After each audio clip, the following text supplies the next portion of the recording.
Good evening, ladies and gentlemen. Good evening. That was me turning y'all up to other people. Now I got to play my music because I got to cut all that out. So, yeah, just turn up.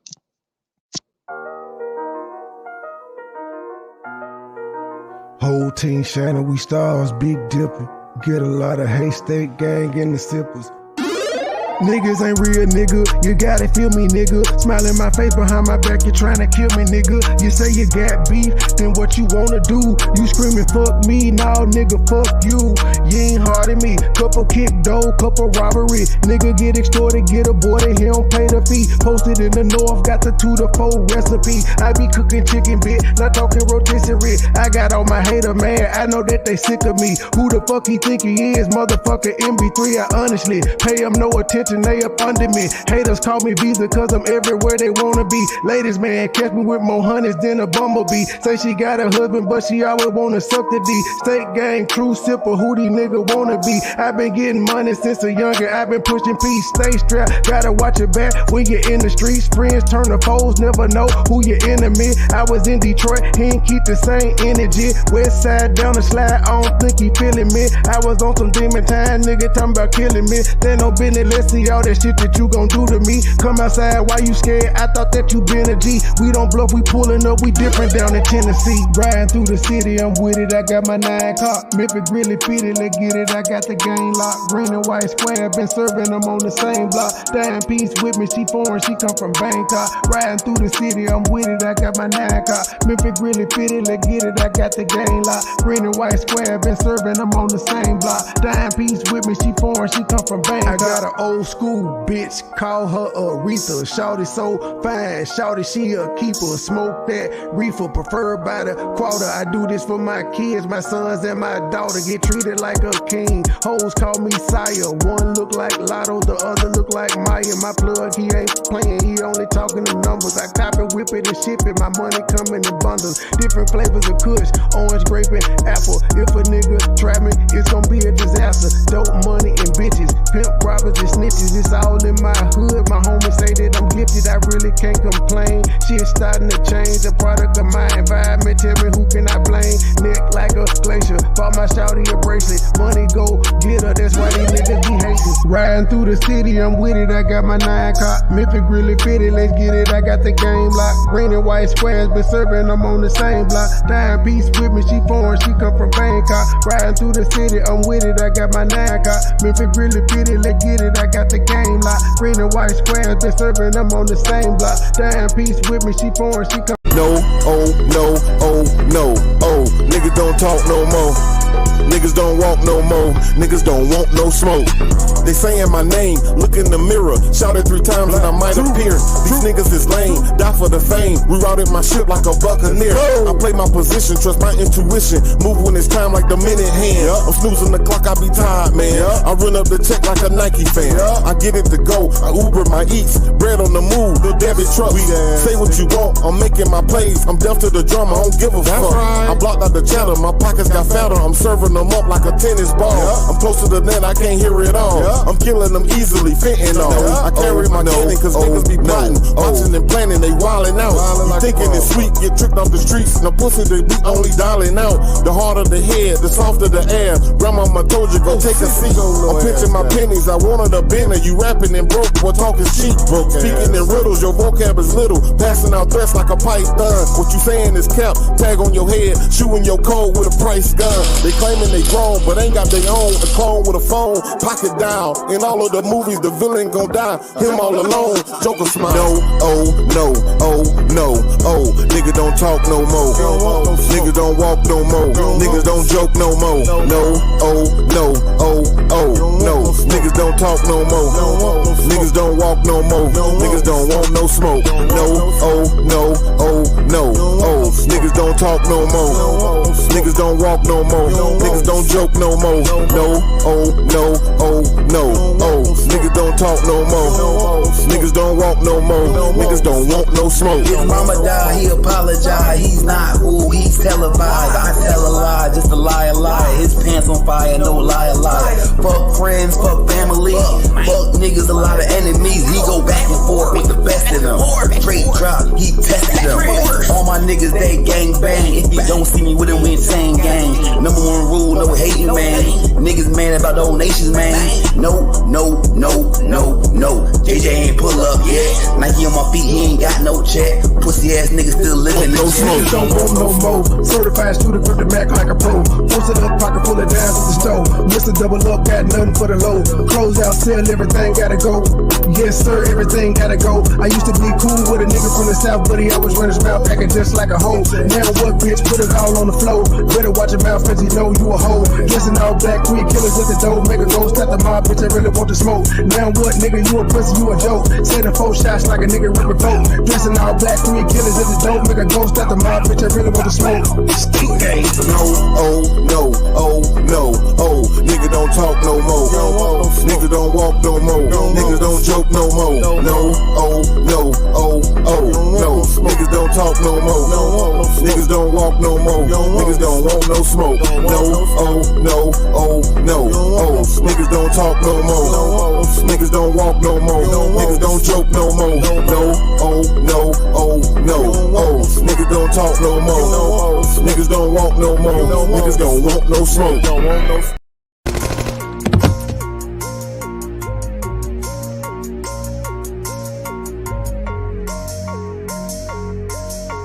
Trap house, nigga.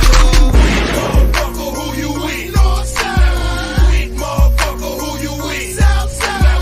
Weak Northside. Weak Southside. Weak motherfucker, who you with? Don't play with it, boy. You get beat down to the floor. What? Me and my squad came to run the fucking show. What? Click, crump. What? We don't give a fuck.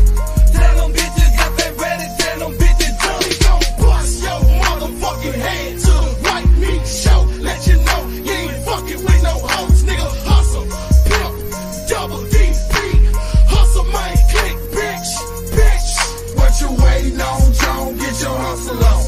What you waiting on, John? Get your hustle on. What you waiting on, John? What you waiting on, John? What you waiting on, John? Get your hustle on. I'm saying fuck where you hang, bitch. Fuck what you claim, bitch. I'm down with the HMC. We knocking out your brains, bitch. Getting money like whoa, man. Shooting Glocks like pros, man. North Memphis don't give a fuck. They ballin' out of control, man. Real niggas, they in the club. Popping bottles and popping slugs. Gangsta walking and throwing they set, cause really they don't give a fuck. Fuck the snitch and fuck the law. I'ma post up and tell the raw. If you get wrong, I'ma break the jaw. I'ma break you off. I'm telling y'all, don't fuck with us. HMC, we dangerous. Got 28 grams, 700 strong. Come to the hood and slang with us. Keep some heat to blaze you up. I told you, get your hustle on. We hustle strong, got plenty cone. What the fuck you mean, John? We bust head, we slit throat. We robbing niggas, money coat. Got a 30-shot Glock and I bet not miss. I'm aiming at you with the scope. Man, this shit so serious. That smoke till I'm delirious.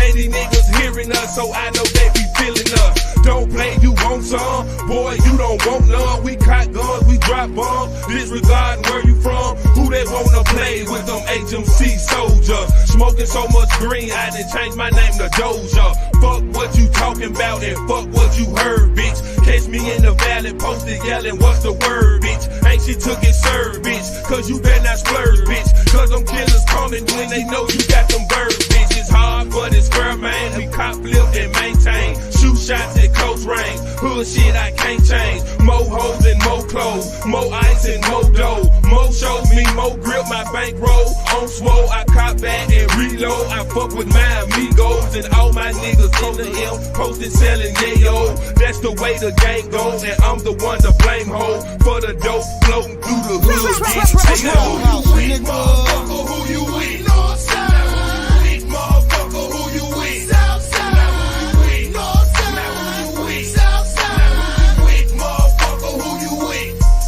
Don't play with it, boy. You get beat down to the floor. What? Me and my squad came to run the fucking show. What? Click, crump. What? We don't give a fuck. Tell them bitches if they ready. Tell them bitches jump. We gon' bust your motherfucking head to the white meat show. Let you know you ain't fucking with no hoes, nigga.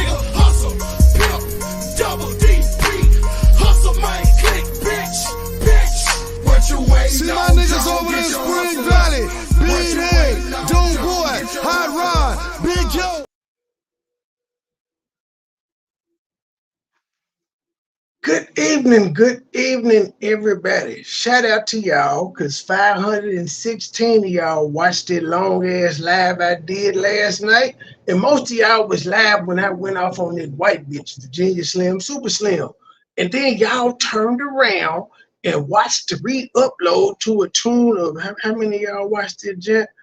423. Shout out to y'all. Shout out to y'all. Yeah, point proven. I don't think I can. Fuck you, man, and you in this background. I'm gonna catch up, nigga. I'm gonna catch up with the background. This nigga got a burning bush. Who the fuck is you, Moses? You came up here just to show that shit off. Look at this nigga. He stunned one time. I can't even hate. He stunned. He killed me. That one was like 3 weeks old. You ain't used it on my shit. You ain't used it. No, you ain't been in public with that motherfucker. You have not been outside, so you just gonna embarrass me like that. Who sent you? Room shaker. See, you know what? This is your get back because you said I was cheating with the damn background the other day. You motherfucker, you. Look at that shit. It do look, I ain't gonna even lie, it look good with the little background going. Fuck it. I'm gonna pretend. Just put my name up there, nigga. Can you lie and act like it's me? Nah, nobody can act like you, dog. Sorry, fuck it. I'll fix it. Don't worry about it. I'll fix it. You ain't gotta worry about it. Hold on. Let's see here. Let me change the name. I'm leaving you on solo all night. Just go on mute. Y'all, this is me. It's not Mad. I'm still in Mad's account.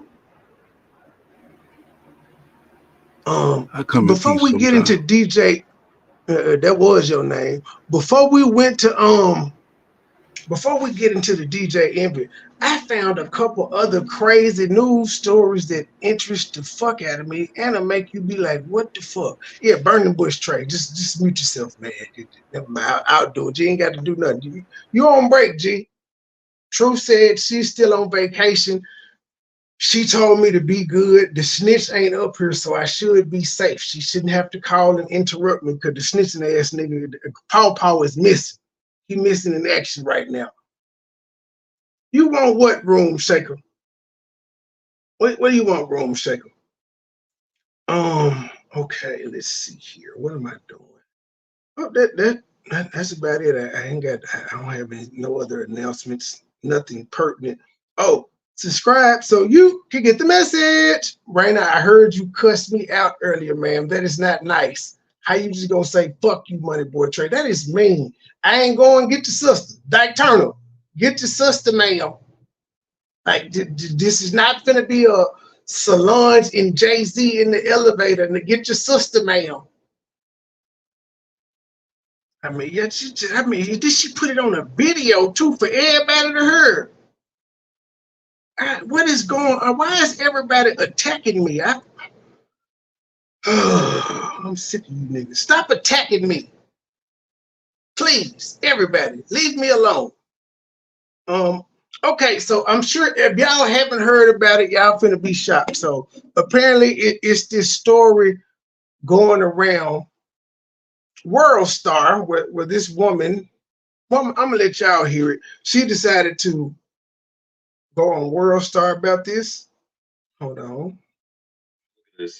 Hey y'all, so today I linked with this nigga I met a few weeks ago out with my friends. This nigga been texting me for weeks talking to himself. Why I didn't block him?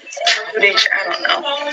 But today I was bored and I had time, so he texted me like, can we meet? Now, all of this centers around oysters. Oysters are $15 a dozen. Let's listen to, I'm gonna skip it back so y'all can get the full detail of why these hoes ain't shit. $15 a dozen. Doesn't seem like much. It's cool. Hey y'all, someone told me to look at this.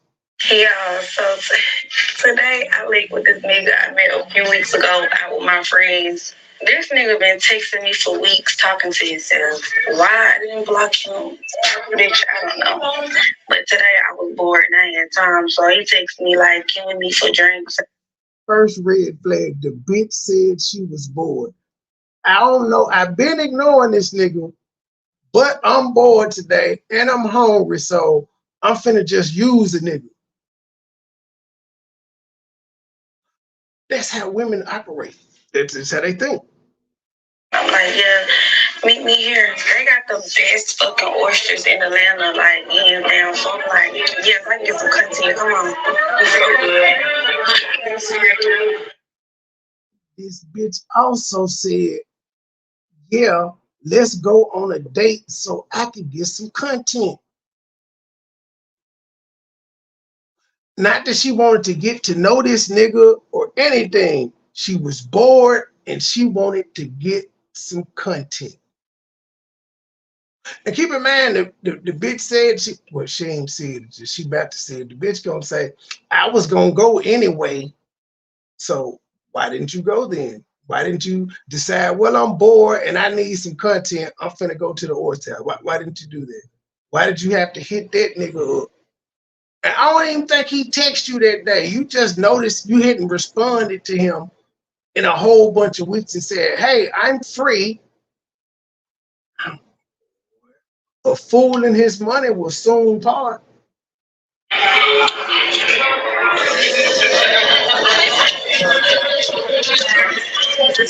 Then this ghetto bitch putting Tabasco sauce on the oysters. I don't eat oysters. I don't eat seafood, so I don't know what go on it. But this bitch literally is drowning all the oysters in Tabasco sauce. It's on World Star. Y'all go look this up.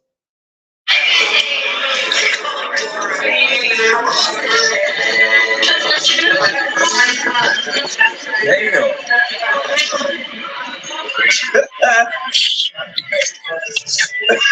Yo. So this dead air and this background noise that y'all are hearing, it's her showing her eating the oysters.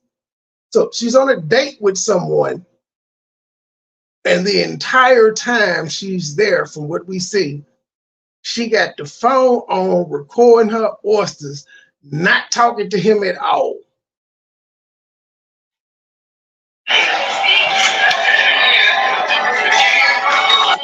Y'all want to damn looking at me crazy. Mad videos like this gonna get me back on my toxic masculinity shit. I'm just saying, like these, it's just what these hoes is. And then she proud of the shit. Ma'am, do you not know that this is an advertisement for no niggas to fuck with you ever again, bitch? Are y'all not that self-aware that you call yourself down and dude putting this video out, but you making yourself look bad because you made yourself seem like a gold digger? Let's keep it real. But at least the gold digger tell you up front it's gonna cost. You ain't even do that. You just got the nigga there and just was finna burn his pockets up. I didn't give a fuck. Could you just imagine going on a date?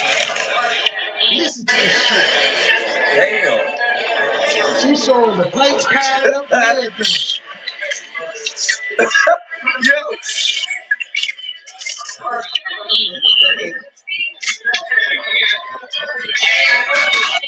Yeah. Matter of fact, hold on. Let me do y'all solid. I won't be sharing that. See, I have to not. I'm gonna share it on my community wall now, but I don't share the shit that I'm gonna talk about because you niggas be nosy and go look. So I'm gonna share it on my community wall now so that y'all can see the visual, and y'all go subscribe to the man if y'all like his video. Even though he didn't do that much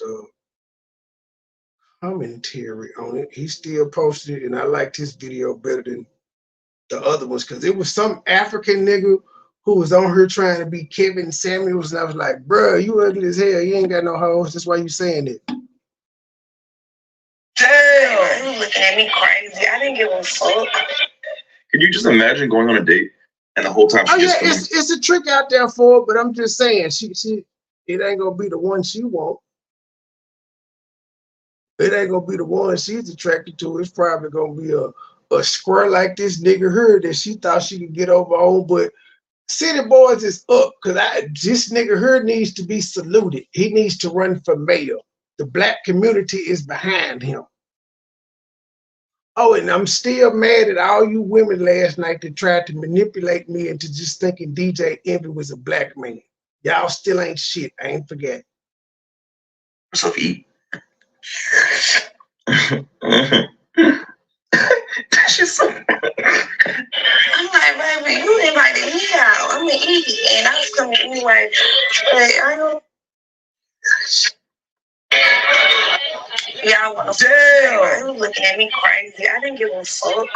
When the fourth plate came out, he was looking at me crazy. I ain't give a fuck. I know, because you didn't think you were going to pay.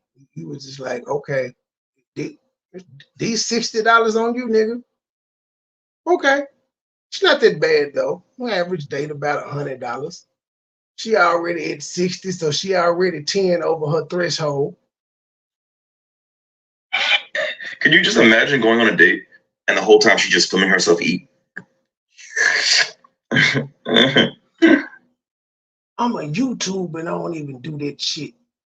Y'all had seen me out at exactly 3 restaurants. As long as I've been here on the YouTube, y'all had seen me at 3 restaurants recording for content. And I made sure that the people that didn't do YouTube weren't involved in it. Oh boy, these people are crazy. She did this for TikTok.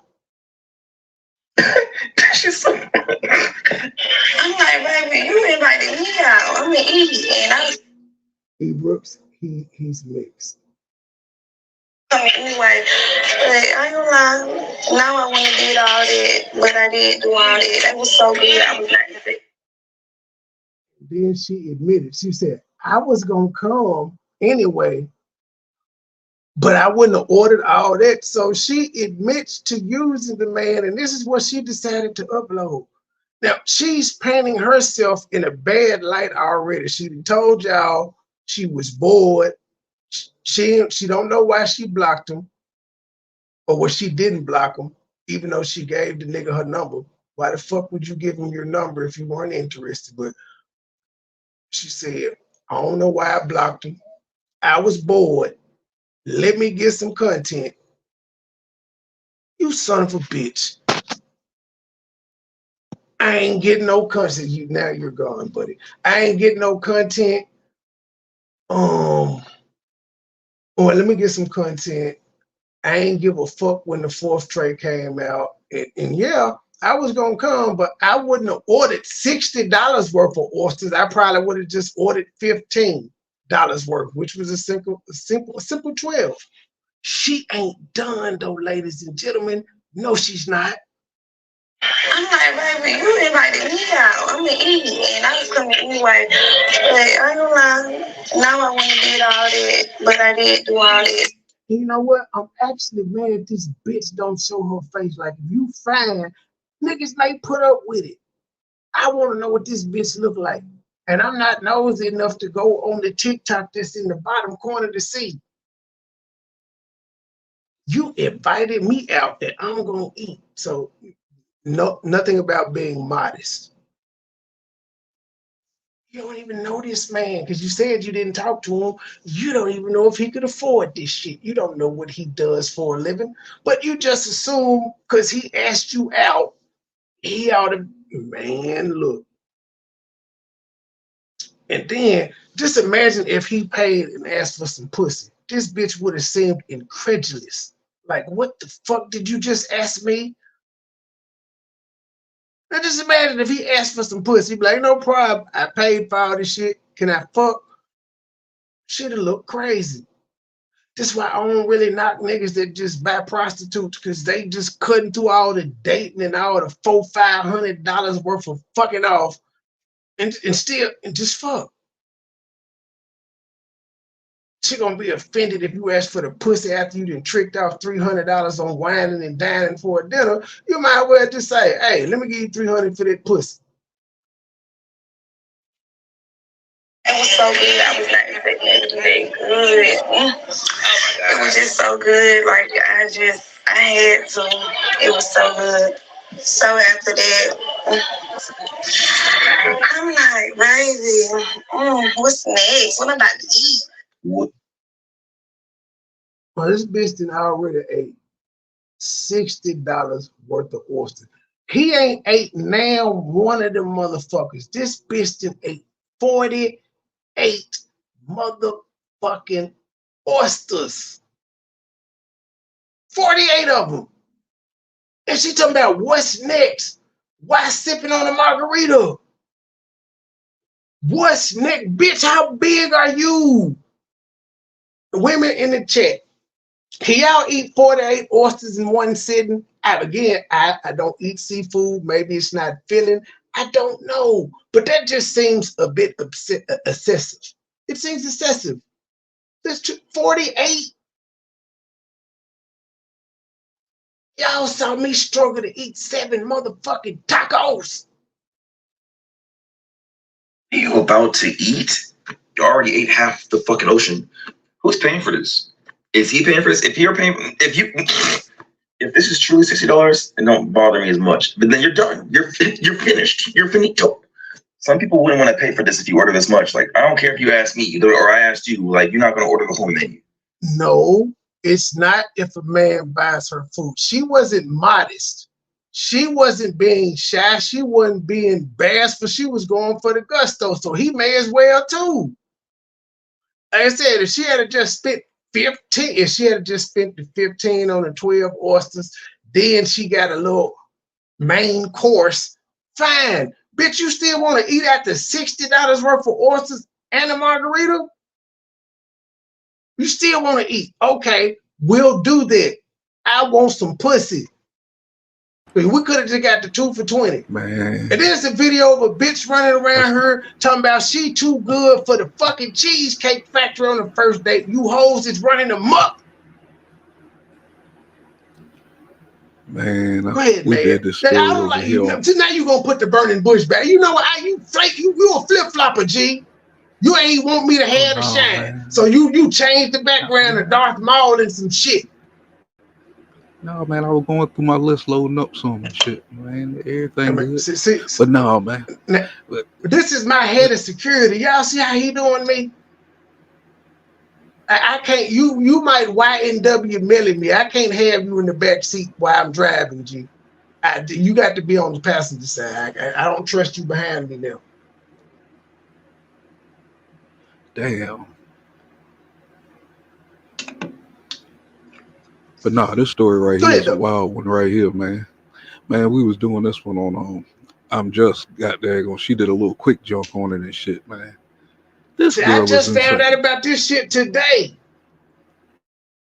Yeah, this was just yesterday, I think last night or so. And man, this girl is insane, man. I mean, he shouldn't have had to worry about gas, you know what I'm saying? Because she gonna have enough gas after all them orders. Gosh almighty.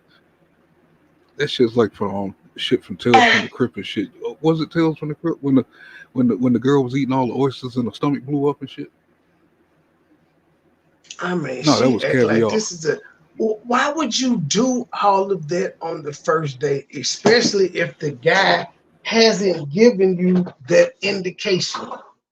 But again, she said she was just bored and she didn't give a fuck. She just wanted to waste the nigga time and money. That's all she wanted to do that day. Get us some content.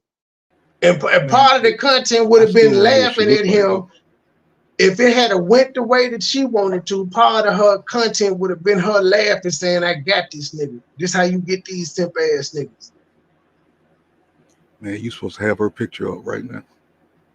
I don't know what the bitch looked like. She never showed her face in this entire video. She just showing her constantly eating. Then she showed the bill. Then she showed her texting him. She doesn't show her face. That's why I said I'm not nosy enough to look at the bottom corner and see, because she did it on TikTok. That's why I shared the video out, so y'all can go. I don't know what she looked like though. She better be fine in a bitch though, for the way she talking. Yours truly said it's a white chick. I don't think well, it's possible. She might be a ghetto white chick, but I don't know. I think she talking about she was asked. I think white chicks was for a question that you asked. You would ask something. I think that was the answer for Oh, white oh, girls. I think I was I asking can't what she skip looked it like. back because I got my DVR cut off, so we'll never know until the show over. That's the only fuck up. Well, that's the only downside to me always having to cut the DVR off every show is I used to be able to say, hold up, I rewind it, shit, it prove you wrong. I can't do it no more. I would have to go cut it off, and then ain't no telling when I cut it off where it would pick up. So yeah, that's the downside. But the downside in this, I like making sure everybody's on the same page, no matter where they come in. I ain't got to see no comments from some shit I did 30 minutes ago because somebody just walked in and skipped it back, and they're responding to everything I said 30 minutes ago. What's next? What I'm about to eat? These potatoes, they were so good, and the crab cakes, everything was so good.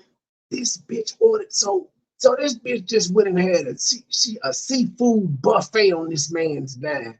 The whole had 48 oysters, crab cakes, potatoes. Like, bitch, you thought you was having a mukbang for real, didn't it? Who raised this chick? If you order this much, like, I don't care if you ask me or I asked you, like, you're not gonna order the whole menu. What's next? What I'm about to eat?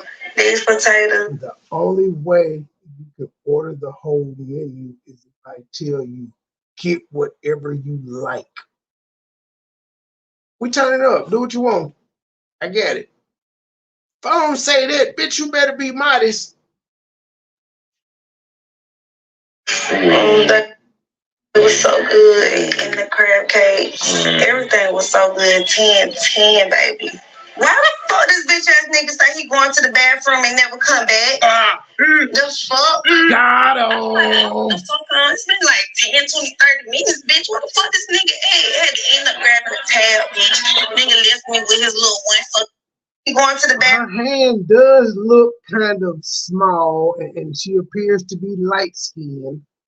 Her nails done, so she does appear to keep herself groomed. But I think that the light skin syndrome hit. She must have thought she was fine and what From she me never was. come back. The fuck? I'm like, hold the fuck on. It's been like 10, 20, 30 minutes, bitch. What the fuck this nigga at? Had to end up grabbing a tab, bitch. Nigga left me with his little one fucking drink. Yeah, bitch. So you mad that he made you pay for one drink and you was gonna make this nigga pay for 48 oysters, potatoes, your drink, his drink, and some crab cakes, bitch? And you mad about one drink? That's all. So the whole date, that's all this man had was one fucking margarita. He saw it going wrong when she ordered plate number 2 of the oysters. They were like, damn, bitch, man, what? You still want some more? Like, and then I repeat, there is no interaction with this man. Hell, without this story, if she just posted it, if it was everything ended happily ever after, you wouldn't have known she was on a date because you didn't hear the man, you didn't see the man. She didn't. It was all about her. You saw her pouring Tabasco sauce on all 48 of them motherfucking oysters. You saw her pouring Tabasco. This bitch poured Tabasco sauce on the garlic potatoes. This bitch poured Tabasco sauce on the crab cakes. The bitch poured Tabasco sauce in a margarita. What is wrong with you hoes and spicy shit?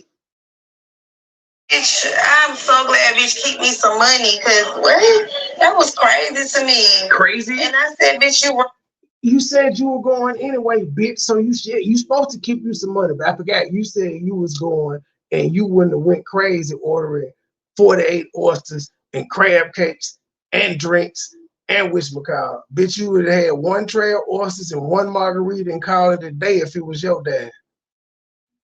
Oh, she was mad about that meal.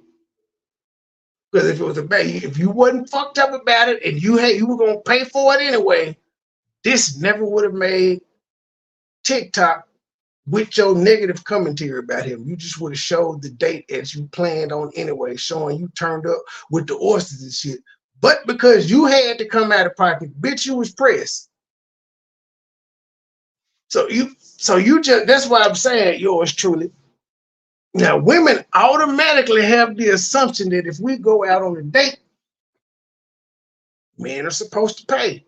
Fine, cool, no problem with that. It's part of being a man. So why, when it comes to asking for some pussy, it'd be a problem? Most men wouldn't ask for pussy if every date was understood it was 50-50, especially in the dating phase. When I don't know you and we're in the dating phase, no man would ask for no pussy after a 50-50 date. But if we keeping it real, no woman is really gonna go out with no nigga that off top say 50-50. So it's like a give and take. That's why y'all should be modest when you're first meeting up with a nigga. I ain't gonna lie, I done had his story before. I done burnt bitches up plenty of times, kicked hoes out the car, left them stranded at the corner store. I did all types of shit. You hoes is crazy. I'm gonna get y'all before y'all get me. Not on the tab, he's talking about I ain't offering. Who said all? That to see. Trigger, get her, man, get her. She said not all. Get her, man, get her. Now it's time for you to do work security. Can you put her out? Can you shoot at her or something? Can you spray some mace, nigga? A water cannon? Just nothing. You just gonna let her. I gotta get some new security. Candy, you wanna be my security? You pretty tough. The fuck are you talking about, bitch? What did you expect? Though he could have at least excused himself. He had to end up grabbing the tab, bitch. Nigga left me with his little one fucking drink. Yeah, bitch. I'm so glad bitch keep me some money, cause what? That was crazy to me. Crazy? And I said, bitch, you run out on the tab. He's like, She texted him, running out on a tab is crazy. Bitch, it was your tab. He ran out on your tab, ma'am. That wasn't his tab. Bro was so cold, he said, I offered to take you out for drinks and you ordered all that food. I could cash app the total for the drinks. So he said he was very specific with this bitch. He said, Lego drink, meaning y'all was supposed to get drunk. And then if y'all had some appetizers in between getting drunk, cool. But nope, he had a drink, you had a drink. Then you ordered 4 trays of oysters, some crab cakes, and some potatoes. DLO, city boys up. And his response was go. Like, see, he more of a real nigga than me, because I wouldn't even offer to cash out that bitch for the total of the drinks. I would have said, ho, you lost one. You got just like you was finna get me. But you only added $11 or $12 for that watered down ass margarita. Bitch, you was finna get me for about $100. And she had already said she had been ignoring this nigga and she went out because she was bored and she could get some content. So he even still, like, even after he let the bitch stranded, he still was trying to be like, you know what? I pay for your drink and my drink. Send me your cash up, bitch. I do that, but the food on you. She's still mad. That's fair. She's still mad. Why would she be upset with him about all the food she ate? And she said she was gonna go there anyway. Because she said she wouldn't have ordered that much food. That's why she mad. She wasn't expecting to spend that much money either. I'm offering you to drink. What the fuck are you talking about, bitch? What did you expect? Though he could have at least excused himself, because that's rude as fuck. But I noticed something. Look at his glass. It's not been touched. Look, it's not been touched. And he ordered a glass of goddamn wine. She had margarita. He had a glass of wine, so he didn't even drink his drink. So she wasn't interested. They ain't had no small talk. So it's almost like they ordered the drinks. He was sitting there getting small talk. When she brought the drinks back, Shawty was like, "Y'all want some appetizers?" She said, "Yep, oysters." But he didn't drink his drink at all. And she only had one. Hold on. So I can't even say she was getting Time drunk. out. She only had one drink. Foul on the play. So you mean to tell me that was the advertiser? According to her, I guess there was the appetizer for her. I don't know, nigga. I don't know. 48 of anything ain't no damn appetizer. Bitch, you should have went to bowling. You should have went to Buffalo Wild Wings. They got like endless wings and some shit. No, man. But also Because if he would have sat there any longer, if she would have ordered a main course or something like that, now that would have been like, how in the hell are you gonna eat all that if that was just the advertising? This man didn't even drink his drink. That's how disgusted he was with this bitch. I'm glad his spidey sense went off around the fourth tray. Cause that's what she said around the fourth tray of oysters. He started looking crazy. She said she didn't give a fuck. Now he probably would have been cool again if that had been it. She'd be like, "Nigga, I'm full."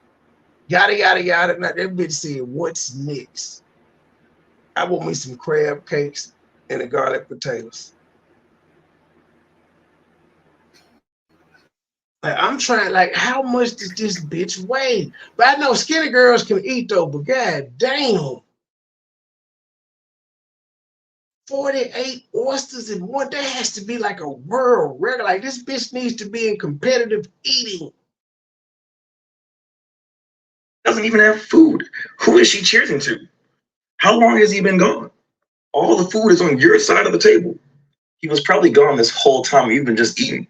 Because I can't imagine you just sitting here holding your phone like this the whole time. And Right, because she said he had been gone like 20 minutes. Bitch, you definitely was eating. That nigga probably got up and went to the bathroom on the fourth order of goddamn of oysters. And you didn't pay attention. not talking me eating 4 fucking plates of oysters. No, bro. No. You couldn't even finish that crab cake. See, why are you ordering stuff you couldn't even eat on his dime? I don't know what's worse. The 48 oyster. Bro, she couldn't finish the fucking crab cake because she ate 48 oysters.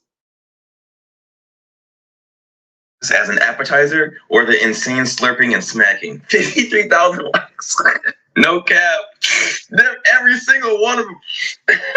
The Flash, the moaning, what am I about to eat after I just ate all of that is crazy. And you looked him in the face and did that. I'm happy he left, to be honest, because sitting across from you was probably an awful sight. Oh my God, 59,000 likes. And you only left on an $11 tip. I don't think we was able to see how much it costed. What did she post? She responded. And then we got Beanie here trying to call me out. Baby, I left $11 cash, $15 on my card. And mind you, I paid for the nigga drink. Damn, 184? What did you buy? Was it the drinks? Them oysters were not $15. Somebody said Justice for your server couldn't even tip 15%. 8,000 likes, damn. That's less than 15%. Do you see this bitch complaining about having to pay for his drink, but she was about to, I'm just going to give him $15 credit for his drink. She was about to run up $184 tab. So $169 was finna be on this nigga, and she complaining about $15 she had to spend.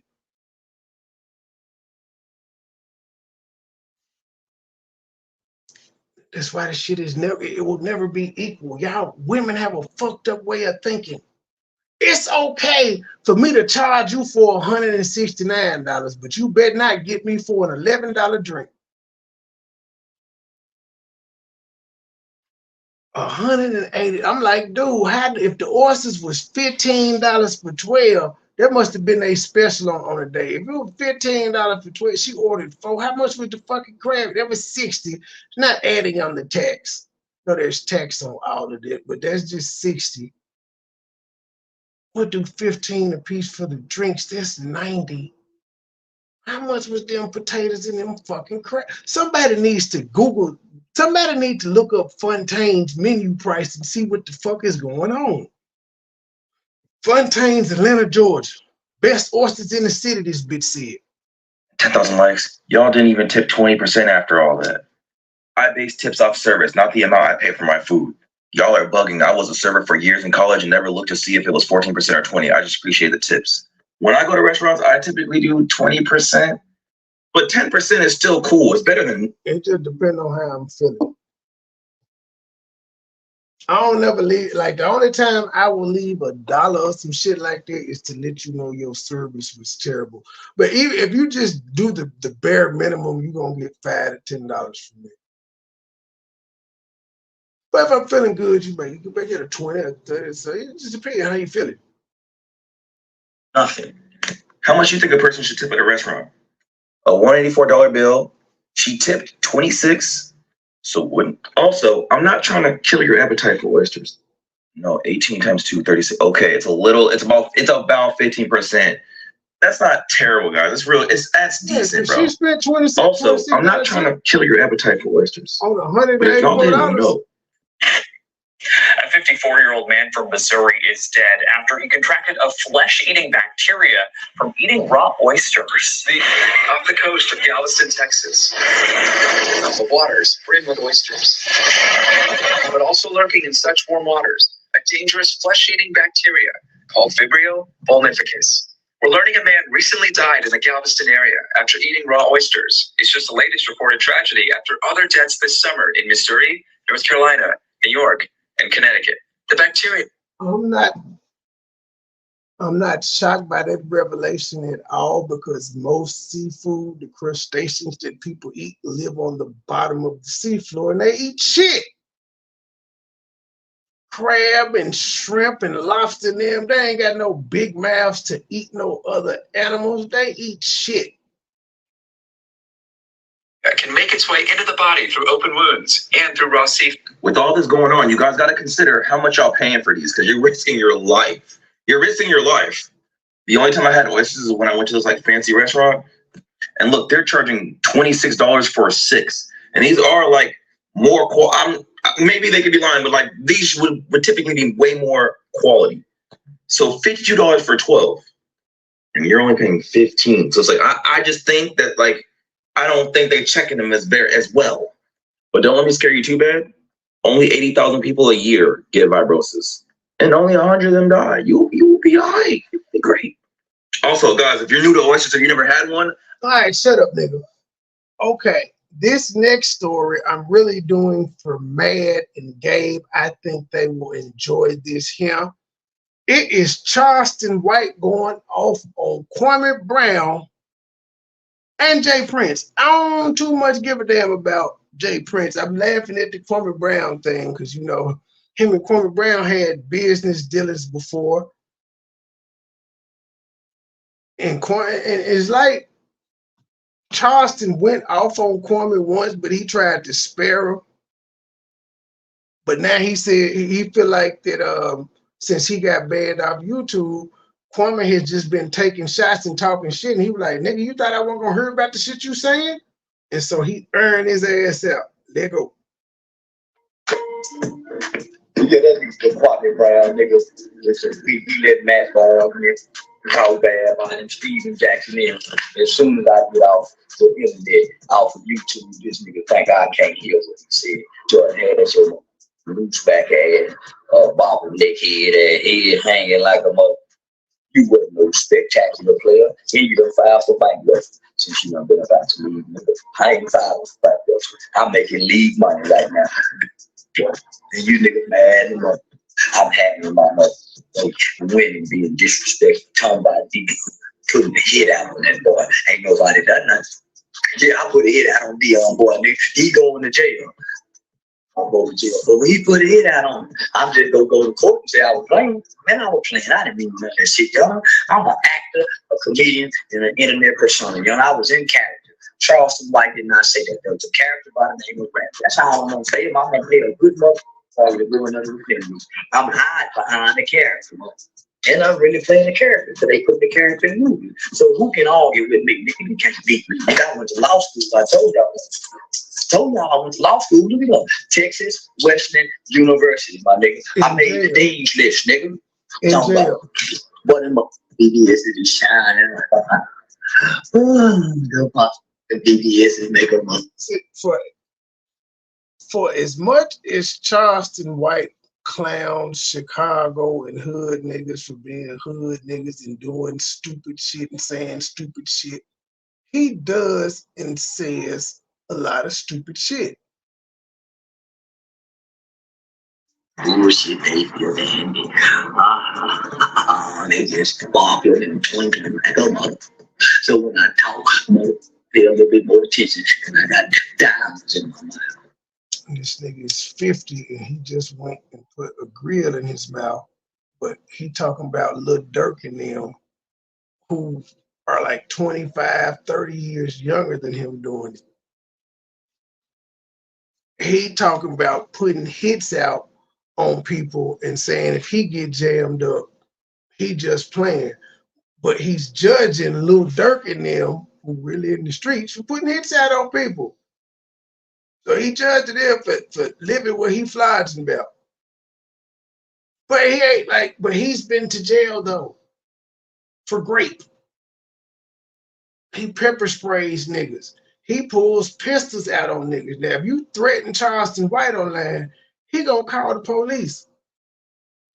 He was on a nigga's podcast in their show and pulled out a pistol on at least 3 or 4 niggas. They didn't call the police or any of that, even though they had him dead to right to like 4 aggravated assault charges. Do the same green shit he would do to other niggas. They ain't even do nothing. They let it ride.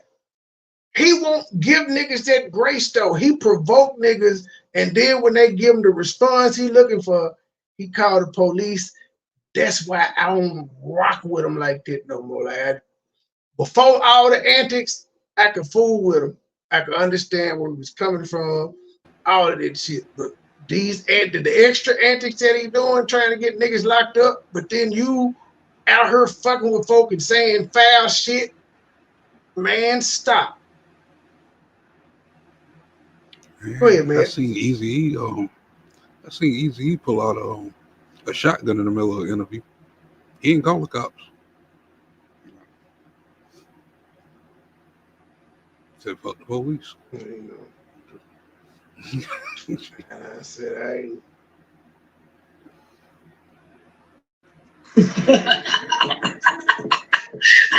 Man, them poor niggas, and them poor niggas mad at me, cause the boy, he won't love y'all's favorite celebrity. I don't worship idols, nigga. I don't bow to no man. Deion Sanders, Tyler Perry, Jay-Z, Barack Hussein, Obama. I don't. So Kwame is into it with Charleston White about Charleston White's putting a hit out on Deion Sanders' son. But Kwame, so you were okay with him saying he wanted to rape somebody after he already got a grape charge? He said that while you were doing shows and shit with him. When you was a supporter, he was talking about raping people. Yeah, he said something about raping Asians when he was into it with China Mac about 4 or 5 months back.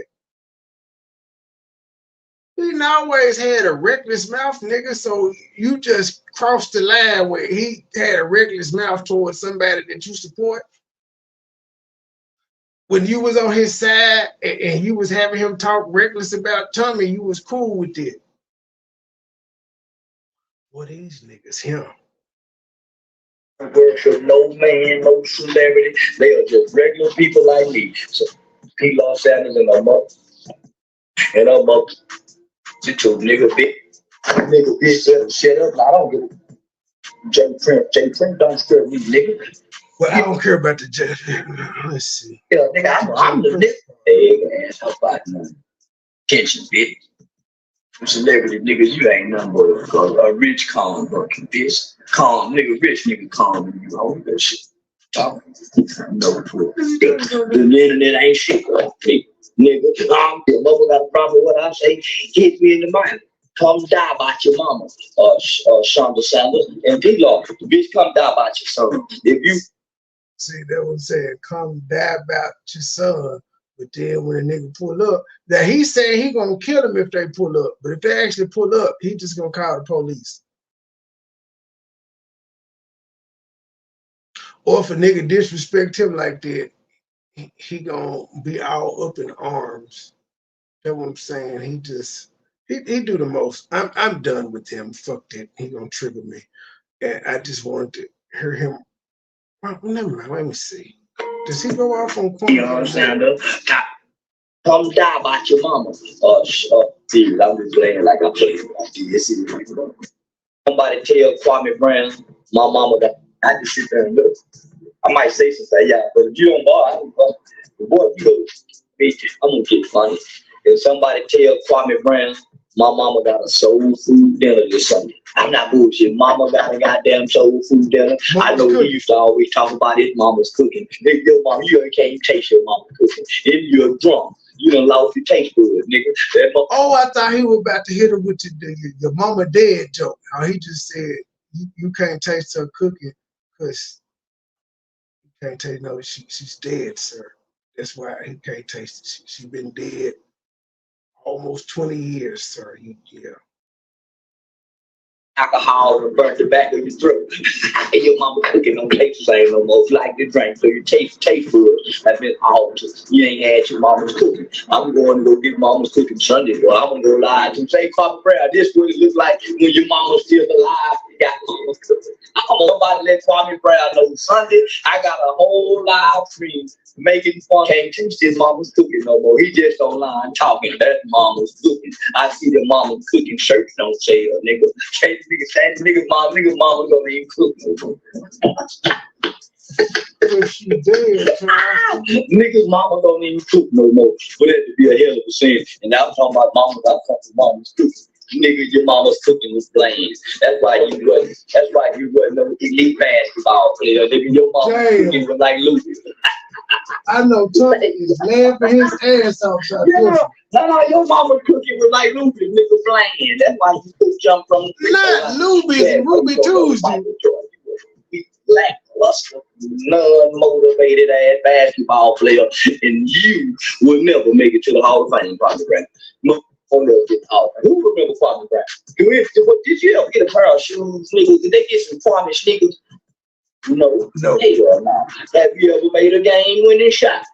No. You really should have been a sideline player. That's why the people were mad at you. They drafted your tall, big foot, long hand ass to the mother, nigga, and you got up there and was a block.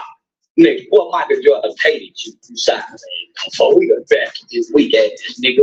This nigga mama must have put fat back on the ring. That nigga mama didn't know what to do. That shit put fat back on the ring. So the boy didn't know what to do about it. So the boy didn't know what to do. He could do. Now, what's funny is Kwame Brown stole Charleston White's style. So it's funny hearing Charleston White roast him with his own style. You ain't know what to do, nigga. Now look at you. Athlete, stuck on the mother internet. You the only multi-million-dollar basketball player that had any dealing to do with Michael Jordan going live on YouTube. How pitches? Just time. Somebody steady lying on charge. They lying like what? You ain't got a face. You gotta go. He's got a face.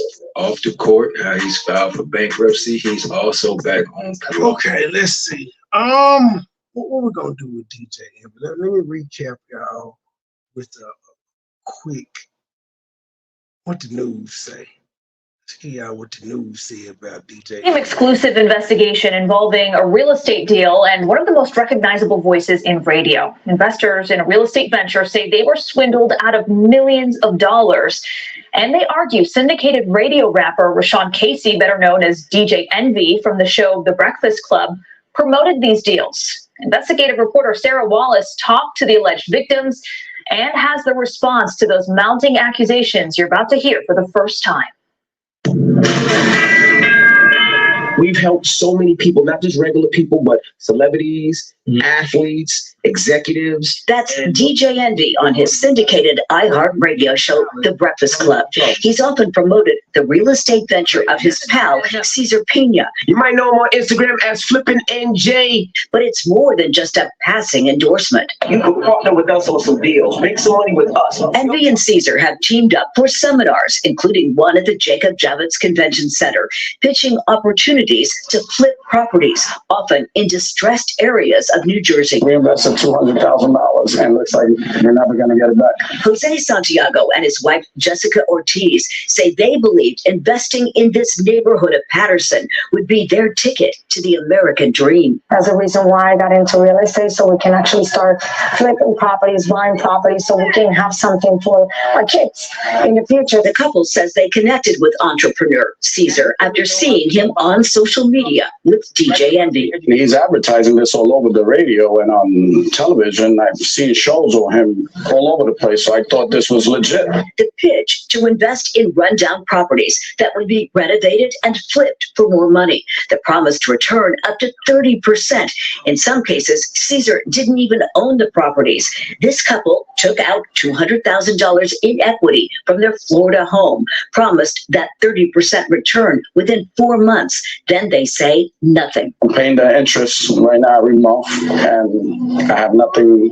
Well, at this point, we just want our money back. Nigel Chambliss says he was conned by Cesar into investing $235,000 in that same Patterson property, along with two others, $300,000 each for homes in Hawthorne and in Maplewood. $835,000 in total on all three houses. There were other people investing in the exact same properties. It was a scam. It was a lie. Augie Rios owns a custom auto wrap shop in Lodi, who says he worked on Envy's cars for years and believed his pitch. He did get back a return on an initial investment with Cesar, but maintains a second investment on this Patterson property went south. If it wasn't for DJ Envy, I would have never invested into Cesar. I lost a total of $64,000. After receiving 2 bounce checks, Rio says he got a visit from Cesar carrying this box of jewelry. He said, take this jewelry until I can pay you back. How much did he say this was worth?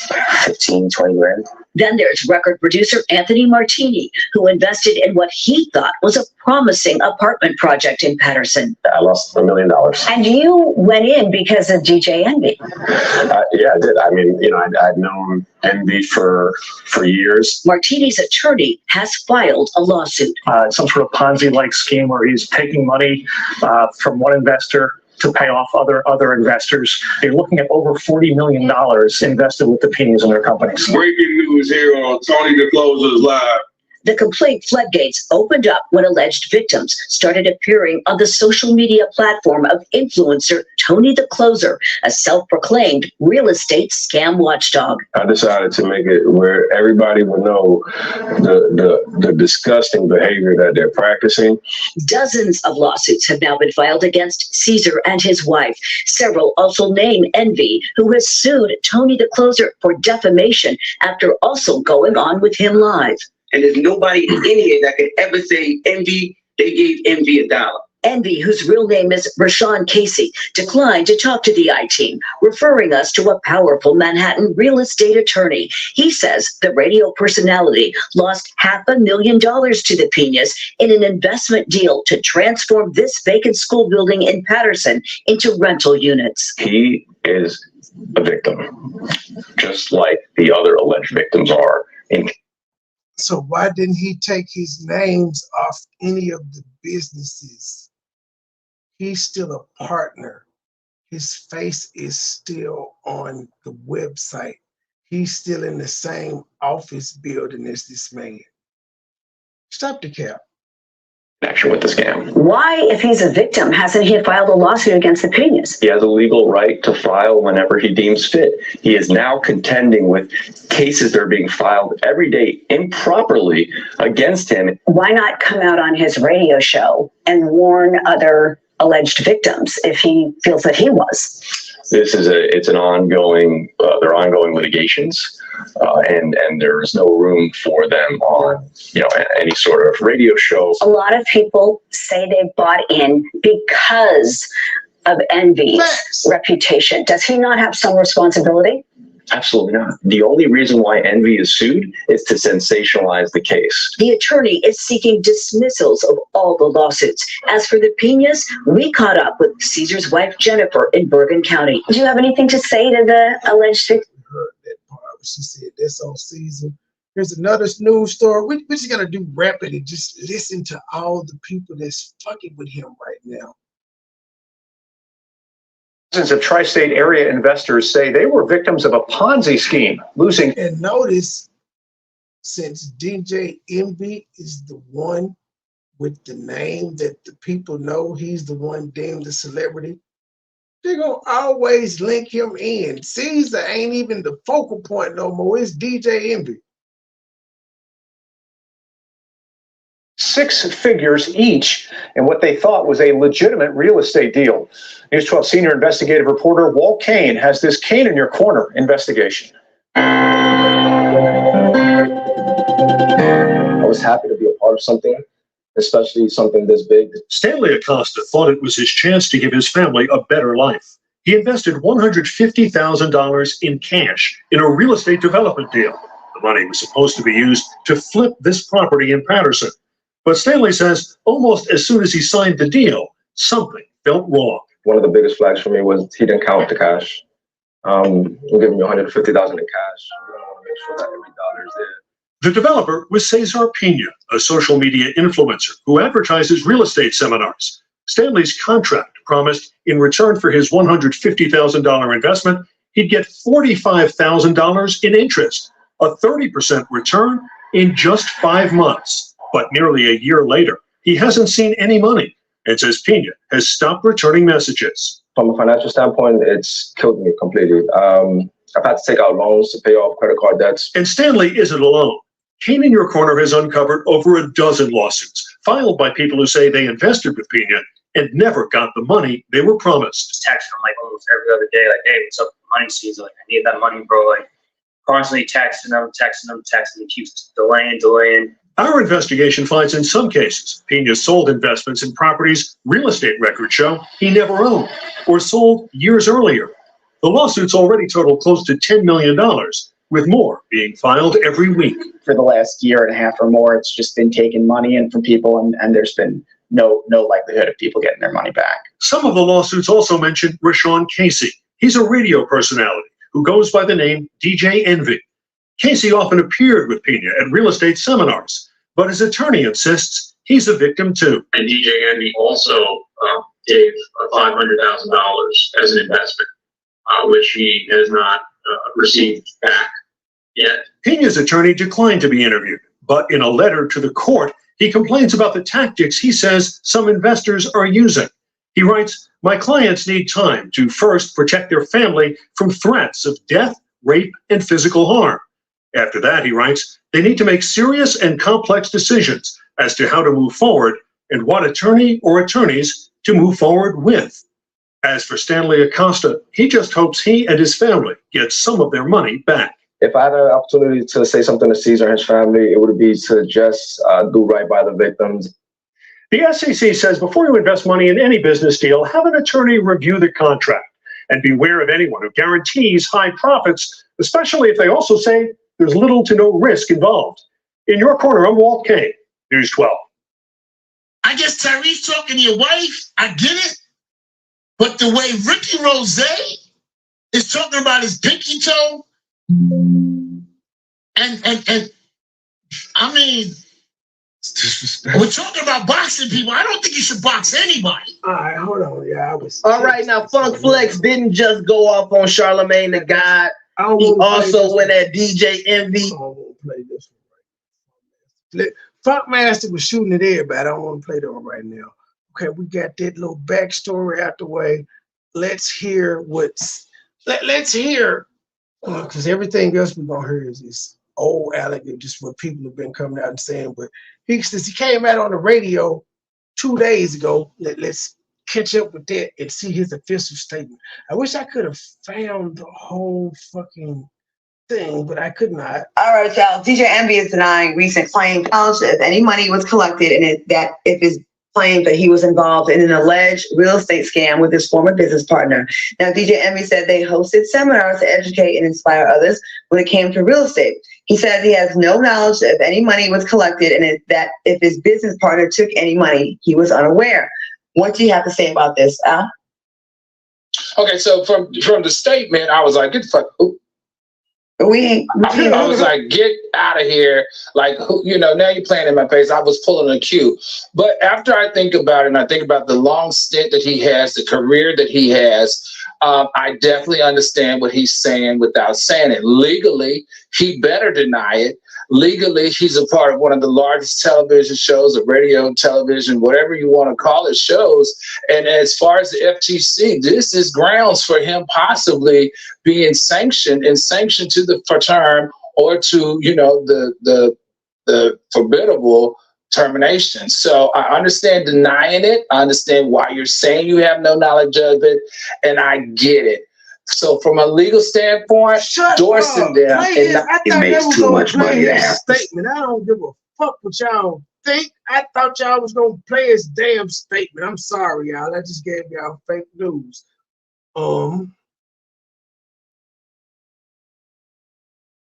Let's hear about a woman that said she was scammed by DJ Envy. She didn't say she was scammed by Caesar. They said Envy. I actually hate that part for him, but nigga, when you started hearing the complaints and you didn't disassociate yourself, when he owed you money and you heard complaints and you didn't associate yourself, you kind of asked for it. Because I think the world would have felt a little bit better had you came out when you started hearing like, Caesar owe me money. He owe me money, G. He owe me money. So like for right now, I'm going to cut off all business ties. We're going to stop doing these seminars until we get this figured out and get everybody back home. I don't want to be associated with bad business. Envy could have done that. Envy got the backing of Clear Channel and Clear Channel lawyers. Probably not now, though, because he in too deep. Pow, pow, back on YouTube. What's poppin', everybody? Back with another video. In this video, we got Tony the Closer. This woman is going to tell her story. Let's go. Let's get into it, and we'll talk after the video. I said, so what do you think your responsibility is to tell people about what's going on? He didn't say anything. More and more people keep getting defrauded. Still hasn't said anything. There was new victims that got scammed as recent as the last few months because this still hasn't told anybody that his business partner, who he has endorsed all over the world to millions and millions of people, is a scammer. There's no doubt about it at this point. We know 100% for a fact that Caesar Pina has been defrauding people for the last 4 years in real estate. Have gave outrageous numbers and made bogus claims about how many properties they own. They never were actually fixing up and renovating the properties. These most let the properties sit there and rot. They have purchased properties and misled people in numerous contracts. And now the major fraud case where people are now out of millions of dollars in the biggest real estate boom in the last forever in history, right? So that's where we are. Now, DJ Envy comes on live with me. He said, I ain't got nothing to do with it. It was all, just a seminar for me, but Caesar did his own. I told you, I never took money from anybody. And now, here we go. There's 8 lawsuits. This right here has been named in. There's many of people that have been wrecked. I mean, some of these conversations I have with people who have gave hundreds of thousands of dollars and they were given guarantees and contracts that their money would be returned in 4 to 5 months. That time has now went beyond that. People have gotten bad checks. Somebody just recently in a lawsuit from today received a $130,000 check that bounced. They said they never would have invested if it wasn't for DJ Envy. And numbers that have been shared to me, I don't have an accurate number, but this is an alleged number.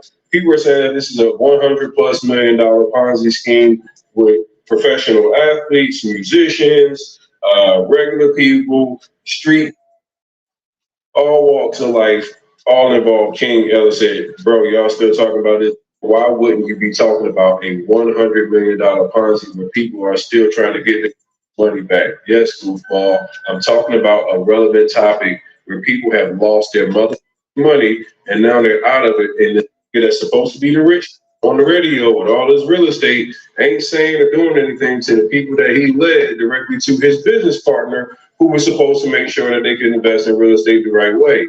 See, DJ envious, because that right there allowed his business partner to just ravage and rave through the Spanish and Black community. Hey, I need somebody that speaks Spanish to get on this mother, because the Spanish people probably don't even know, because I speak English. I need me a Spanish speaking come up here and say, "Hey, como te llamas? My name is Anthony, and he's scamming. DJ Envious, no go. Fat Boy Pina, no go. Pizza. That we need somebody that can speak that Spanish. Brother Polite, that's scam. Get Fat Joe. Damn, Tony, you going in on Polite too? Tony is shooting at everybody. And it's funny hearing the DJ Envy said Tony the Closer was clout chasing, but I didn't know until D-Truth sent me that link last night that this nigga is an ex-NFL player. He already got like a level of fame with clout chasing for what? He just covering the story.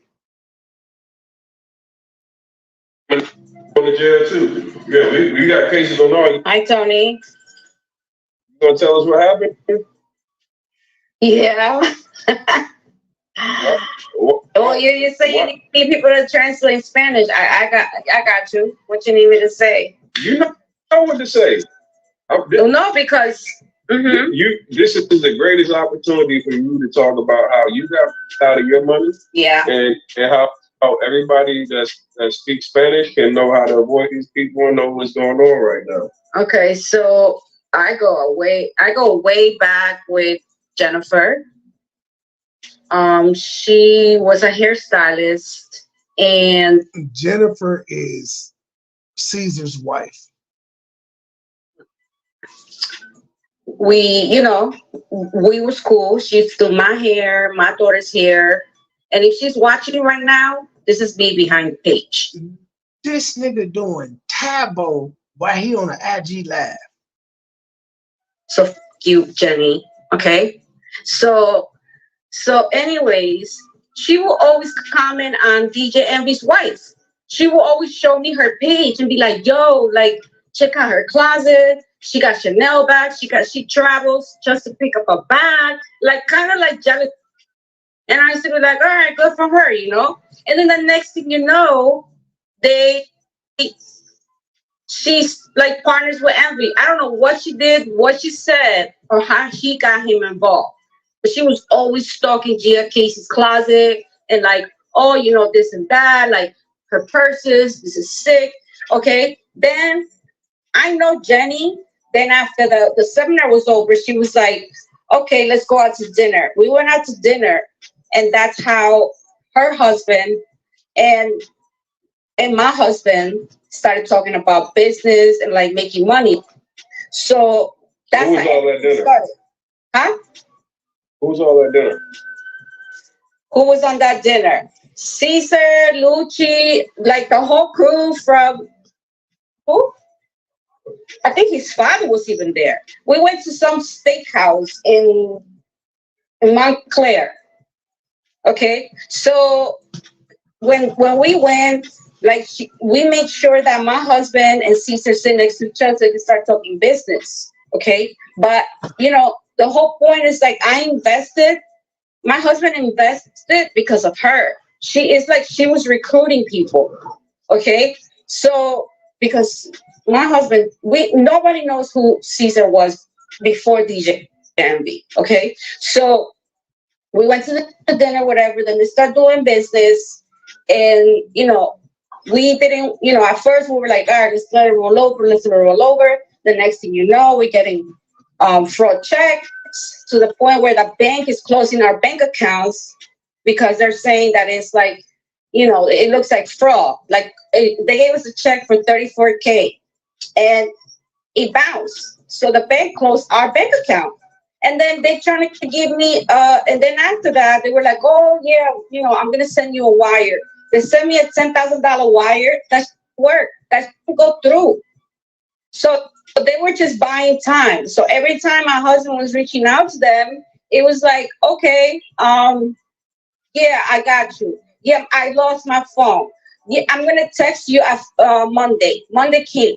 I got you. Like for months, close to a year, this is what they were doing to us. They were like buying time and not paying.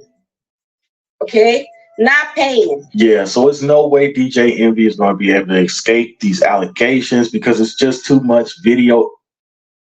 All right, we're done with that one. A video from 3 days ago say DJ Envy strikes back suing Tony the Closer.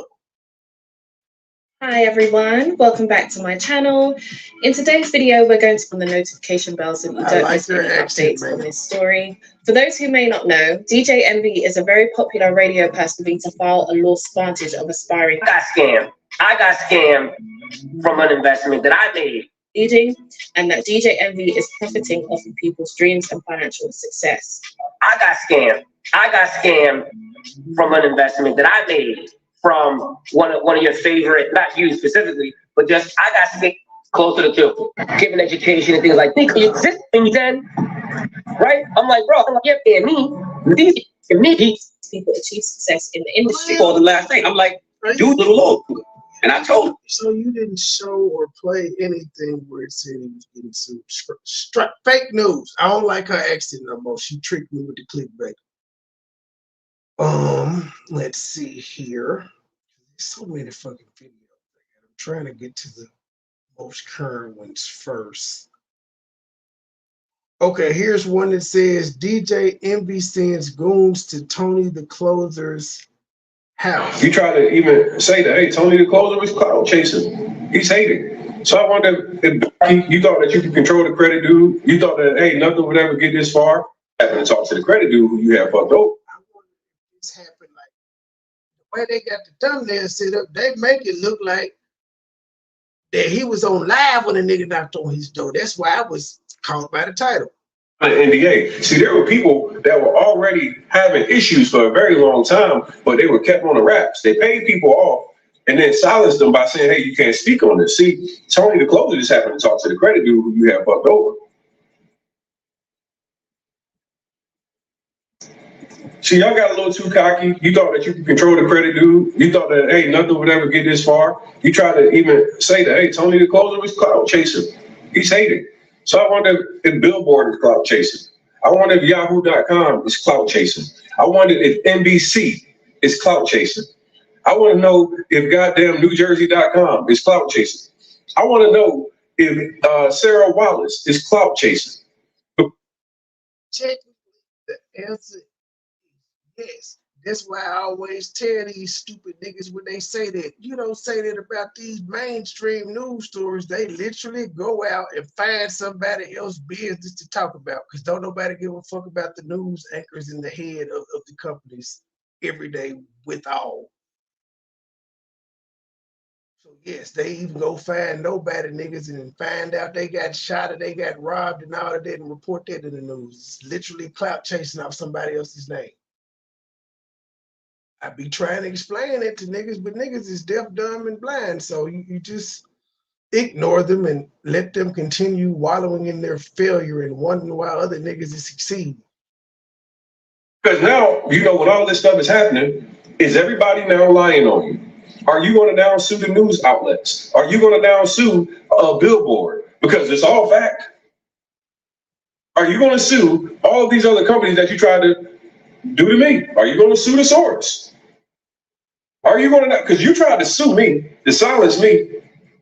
I want to know, are you going to now take those very same actions against those other millions of dollars, brother? Oh no, you can't hide this any longer. You can't hide this. You and Massimo, y'all tried to do it. Y'all said, let me see if I can sue Tony the Closer and post it on Shade Room. See, you niggas didn't even try. You tried to minimize and make it seem like I was a hater, which all you did was piss me off and make me have to prove a point. Nigga, you come at me and you know what I'm gonna do. I'm not gonna stop. Anybody that has any knowledge, the minute that you try to make it seem like I'm a hater, a clout chaser, or something of that capacity, I'm gonna prove my point, and I will do it every fucking day until I beat it into people's head. You're gonna know I'm just now finding out about Tony the Closer. Ain't that what the fuck I do to my ops? Ain't that what I do when people call me excessive and that niggas is like, it's almost a badge of honor now for niggas to get a playlist done. Like they come at me just so I can do a playlist on them. It's almost like a rite of passage to these stupid motherfuckers. And the ones that don't have playlists, they're slighted. They don't know what they like. Why he ain't do no playlist on me? I'm trying to get his attention. Why you won't notice me? You fuck with the wrong person. Now I won't stop until you in court. I won't stop. And then I'm gonna come to court. You're gonna see me front row. I'm gonna be there. I'm gonna be there. Because nigga, I know you going to court. And after you finish with court, you better pray to God that your attorneys are good enough to keep your black ass out of jail. Because it's gonna be hard for you to be out of jail with all the information I got. And I'm making sure I'm gonna pass all that shit to the DA. Oh man, I'm passing every bit of this information to the DA. I'm not letting up. I'm not letting up. See, you niggas tried to harass my girlfriend. You posted all our business. You posted our addresses. You posted fucking. Damn! DJ Envy out here doxing niggas? DJ Envy doxing niggas. Bruh said, hey, gloves off, nigga. I'm gonna fight how you fight. And it just so happens he ain't no broke dude. So if it couldn't run him over like he would do somebody else, he got money to fight the shit back. He got a big enough platform to fight the shit back. You better pray to God that your attorneys are good enough to keep your black ass out of jail. Because it's gonna be hard for you to be out of jail with all the information I got. And I'm making sure I'm gonna pass all that shit to the DA. Oh man, I'm passing every bit of this information to the DA. I'm not letting up. I'm not letting up. See, you niggas tried to harass my girlfriend. You posted all our business. You posted our addresses. You posted fucking all kind of shit to try to like deflect away from the bullshit that you guys are a part of. These niggas posted my damn mugshots from back in the day. I was like, oh shit. I can't wait to post y'all now. Nigga, y'all niggas posting my old ass mugshots. Nigga, I ain't been in no lockup. I ain't been in no jail, and I ain't stole nobody money. But you niggas tried to tear me down because I was telling the truth about you scamming. So guess what? I can own everything that I ever been through in my life. I had multiple charges. They were dismissed. I've been through some shit. But I'm gonna tell you like this: 100.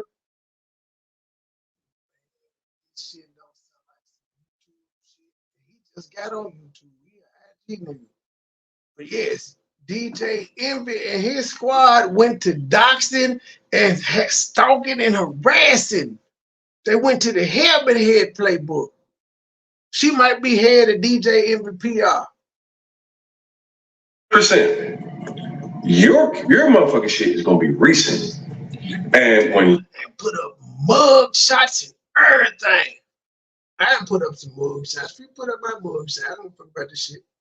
In the black community, they respect niggas that have been to jail. Until they don't like you, then you done been to jail. It's crazy. You will go crazy trying to understand niggas. I gave up about 8 years ago. I don't try to understand y'all no more. I just accept it. Your fucking mugshots come out, guess what? Guess who's gonna be right there? Guess who's gonna be posting all the pictures? Guess who's gonna post your downfall? See, you should have never, ever tried to motherfucking belittle me, shame me for giving these people a voice. Man, I ain't been nothing but good to the community. See, the difference between me and you, I got hundreds of people that have actually been successful by my program. See, I got into real estate and I decided I was going to make sure that I actually help people. I actually decided I was going to be the one that came into the community and provided real resources, real information, and I actually poured my money back into the very same people. Many people don't like me because I've been at it with many people, but every single person, whether you say Jay Morrison or whoever it's been, I have always been honest. I have always told the truth. I have never hated, lied, or clout chased off anybody. If you know who I am, you would know that doesn't even make sense. See, but the beauty of all of this stuff is I remember what the comment section looked like in May when I was talking about and covering this from the beginning. Everybody Clout chaser, hater. I remember looking at Nicole's face. Nicole was sick. She ain't even want to admit it. She's reading them comments. She's like, damn, baby, I can see it in the face. She had the damn baby face. Like, I don't know.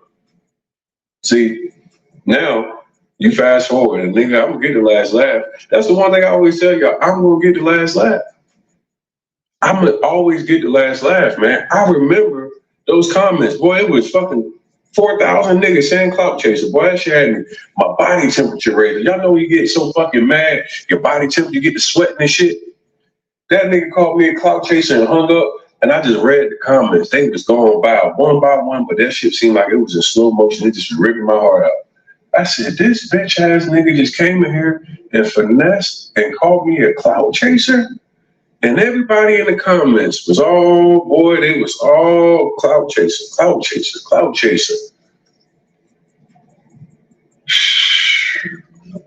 I said, ooh, you motherfucker. Ooh, you bitch ass nigga. I said, the minute that you did that, nigga, you activated a nigga that, nigga, I ain't been able to get a good night's sleep since.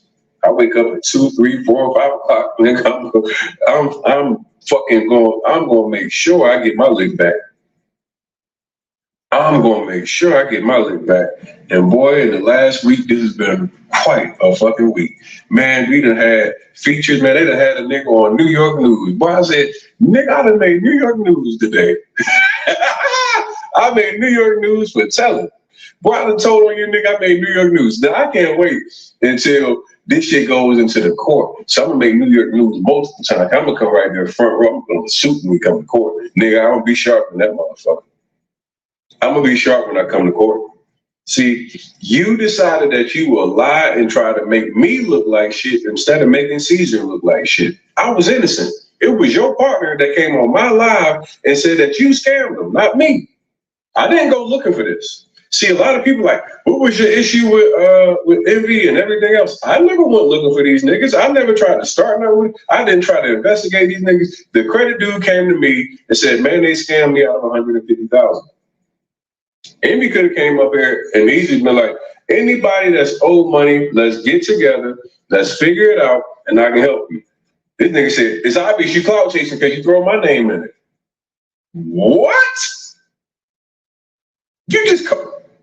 You called me a clout chaser? Okay, my nigga. I am you. And then you niggas had a nigga act like he was coming to my crib back in May to try to intimidate me.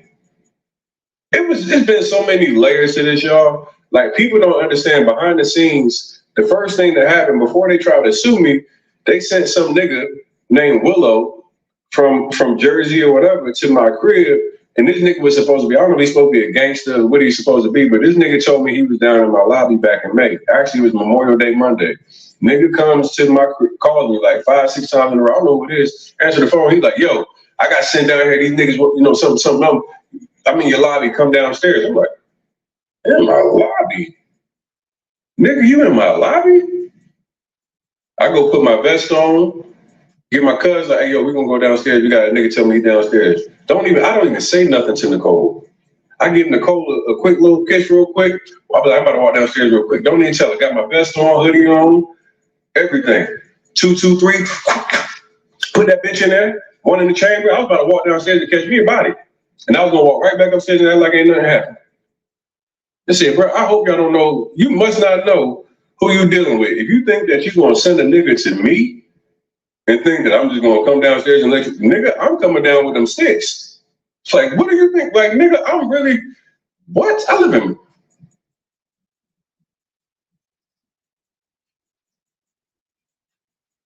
You send a nigga to my crib?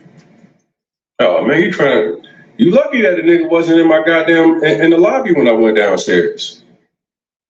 You lucky the nigga wasn't in my lobby when I went downstairs. Nigga, I was about to show you what the stand your ground law is. Did you not see the Lambo video when the police got down and pulled me out? Y'all better know what type of nigga you walking up on. Did y'all not see when the police fucked with me in Miami, pulled me out my Lamborghini? Did you see what? I gotta stop this story here. Nigga, if nobody was downstairs, it was a crank call. You shouldn't have even told this story other than say, nigga, quit pump faking. Your mans wasn't downstairs. Like, we didn't need to know that You didn't tell your gal, you gave her a quick kiss goodbye, you put on the vest, you grabbed the 223, you cocked it, you told your cousin, come on. We didn't need to know all that. And sir, you weren't gonna catch a body on camera because you can't go downstairs and shoot a nigga and go back upstairs like nothing happened because he said he was downstairs. He didn't threaten you. Although he's a stranger, he didn't threaten you. He didn't say, fuck nigga, come downstairs, I'm gonna kill you. And then if that was the situation, you know the police would have asked you, well, why didn't you call us? Why did you go downstairs? He wasn't a threat to you because he had to call you and tell you he was in the lobby. He was nowhere near you. Why did you go to the trouble? Anyway. It's in my car. It sounded good though. I ain't gonna lie, it sounded good in the motherfucker until you actually be like, wait a minute here. Why are you even telling this story? Wasn't nobody downstairs.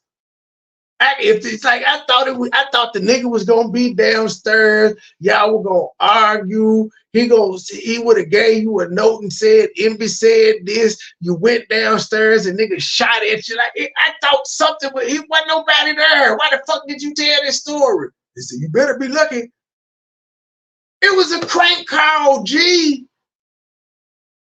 It's what Sugar Delights did to Hammerhead. Sugar wasn't in Detroit. Hammerhead spit out that gas and shit to go to churches. What that lady said she drove like an hour. That lady wasn't bothered, like she wasn't there. She got you all out of character. You got trolled. I'm still gonna say that to this day. So are you saying he clout chasing right now? I say anybody that does this shit and their content isn't just about them, yes, they're clout chasing. Unless you just a mukbanger to heart that just come on this motherfucker and eat. Well, you still clout chasing because we all do it for views. We didn't do this shit for nobody to watch us. Nobody's dream was, I'm gonna get on YouTube and I'm cool with 3 people watching. No, that's nobody's dream. People want to be known. Man, I'm not talking about no goddamn mukbang. I'm talking about the dude in the story. I'm saying all of this shit is clout chasing. If you in the entertainment / media industry, you goddamn it are clout chasing. You don't have to accept that label. It just is what it is. You're in denial. You want to talk about something to make people watch you, to get you views, to get you super chats, to get you paid. So yes, everybody that does this shit is clout chasing. Yeah, you know, getting ready. I was about to get a mukbangers a pass, but it's like, no, the Asian motherfuckers that eat, they not doing this shit for 2 people to watch. They want their millions of views to come in so they can get some money. So they gonna eat and do whatever to make you watch. Even if they got to stuff themselves with 48 oysters and then eat some crab cakes and some goddamn potatoes behind it. And then complain about the nigga running out on a glass of wine. We all do it. I'm just saying. I don't know if she was there. I say she was trolled. I say she was trolled. That's just, but I'm saying even if Sugar was there, she still managed to get that woman to get in her car and drive an hour. It was a blank mission for Helmet Head. Sugar had business if she came. Clearly, she wasn't coming for that chick. It was just a side mission. Like, since I'm here, I go. And just conveniently, Helmet Head didn't show up, even though she said she drove an hour. That's why I said if she did, she got trolled. Why the fuck would you do that? You're not driving no hour to fight no goddamn body. And luckily, I'm not no crash dummy. Otherwise, you would have caught me slipping live out my city. But I'm not a dummy. I ain't just start doing this shit. But yeah, fuck around and find out, man. I'm just a limo driver. I have no idea what he's talking about. You the bad boy now. You are no longer the driver, sir. I don't trust you to drive and shoot no more. You've been bullshit. Well, she claimed she drove an hour. I'm just telling you what I remember from the story that day. That's what she said. I don't know how true it is. I'm just quoting what she said. Take it up with her. That's the video where she said she was gonna bring her 6'3" son to punch the fuck out of her. Cause he been waiting to get a piece of her. I don't know why her son has been waiting to fight a woman, but that's weird. I've never said this about a woman, but I'm supposed to be the terrible guy. But she let y'all folk know her son was ready to punch a woman because she done got into some shit on YouTube. Just imagine if I said that about a bitch. Yeah, they already say I done killed my baby mama. That's what they said. But I ain't served a day in jail, ain't been booked for it or nothing. But yeah, sorry for the tangent, people. It happens. Triggered. I'm not one of these regular niggas that you just don't know. That's why I stopped. I was pointing out he told his long, extravagant ass story that had nothing to do with anything going on because wasn't nobody downstairs. But it sounded good though. That was the entertainment portion of the true story. That the call was true, but him putting on the vest and all that shit, that I don't even think he went downstairs because again, I'm not trying to be that tough. A nigga just called me randomly and be like, yeah, I'm with Envy, I'm downstairs. We beefing. Why? No, that's stupid. You got the ups on me. Because I'm downstairs. The shooter's downstairs. You in the lobby, so that means you got to come down some steps or elevator. And you know, in 2023, most of these elevators got glass in them, so you can see. He got to drop on you. Why would you run to that? You ain't say you could. You didn't say you could step out and peek over the balcony. You said you had to go all the way to the lobby. I don't know. These criminals are something different in 2023. Oh, it's the internet. No, nigga, I ride around. What you say, man? I said it's the internet. Attention. And the Lamborghini would have said, "What the fuck? Do you know who the fuck I am? I don't play like that. You think you're gonna bully me? See, that's the difference, man. So now I made all of this shit personal. You niggas tried to goddamn come to my crib. Then you tried to put me in lawsuits. Then you post my girl address. Nigga, do you know I'm not gonna stop until you niggas is in jail? Nigga, my girl miscarried fucking with you bitch ass niggas. Do you know I'm not gonna stop until I get you niggas in fucking jail? I want to see what your 12 days of Christmas looks like for your fucking wife this year. I want to see what the fucking 12 days of Christmas looks like for your wife this year. I don't want to get no niggas locked up. I just don't. I don't. I like to do other petty shit, but I don't want to fuck with a nigga livelihood. I would never agree with that because one thing I know about men in general, when you fuck with a nigga money, they typically are ready to die about it because it's their livelihood and you don't know who all they got depending on them. So you taking it away may make them snap. That's why a lot of niggas end up killing motherfuckers over 20, 15, all them just small, ridiculous amounts of money.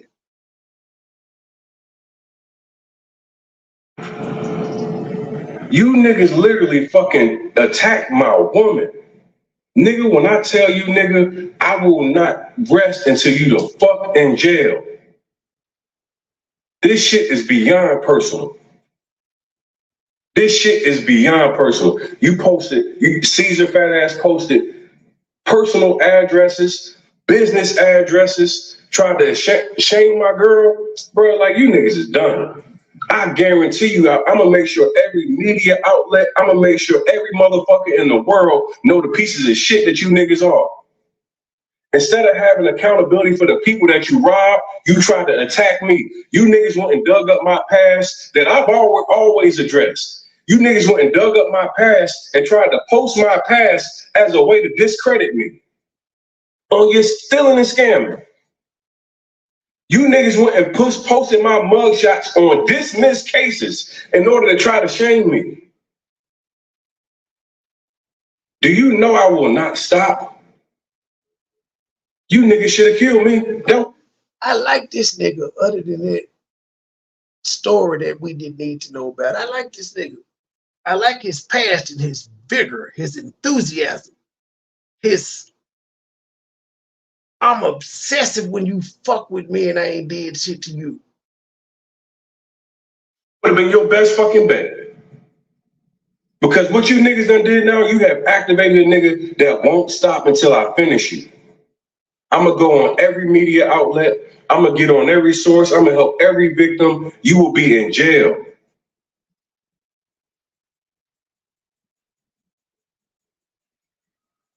Y'all thought it was funny in the NBA. I seen you like, man, this nigga got scammed, but I understand he doxed them.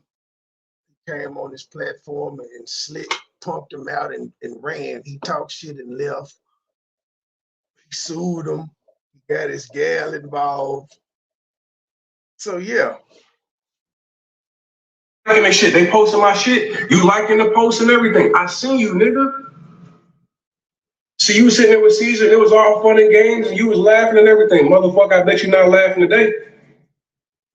I bet you're not laughing today. All them little butt jokes that you and Charlamagne be making, I bet you won't be making no motherfuckers when your ass in that pen. All them little ass jokes you been making, yeah, we gonna make sure you ain't making them in the pen.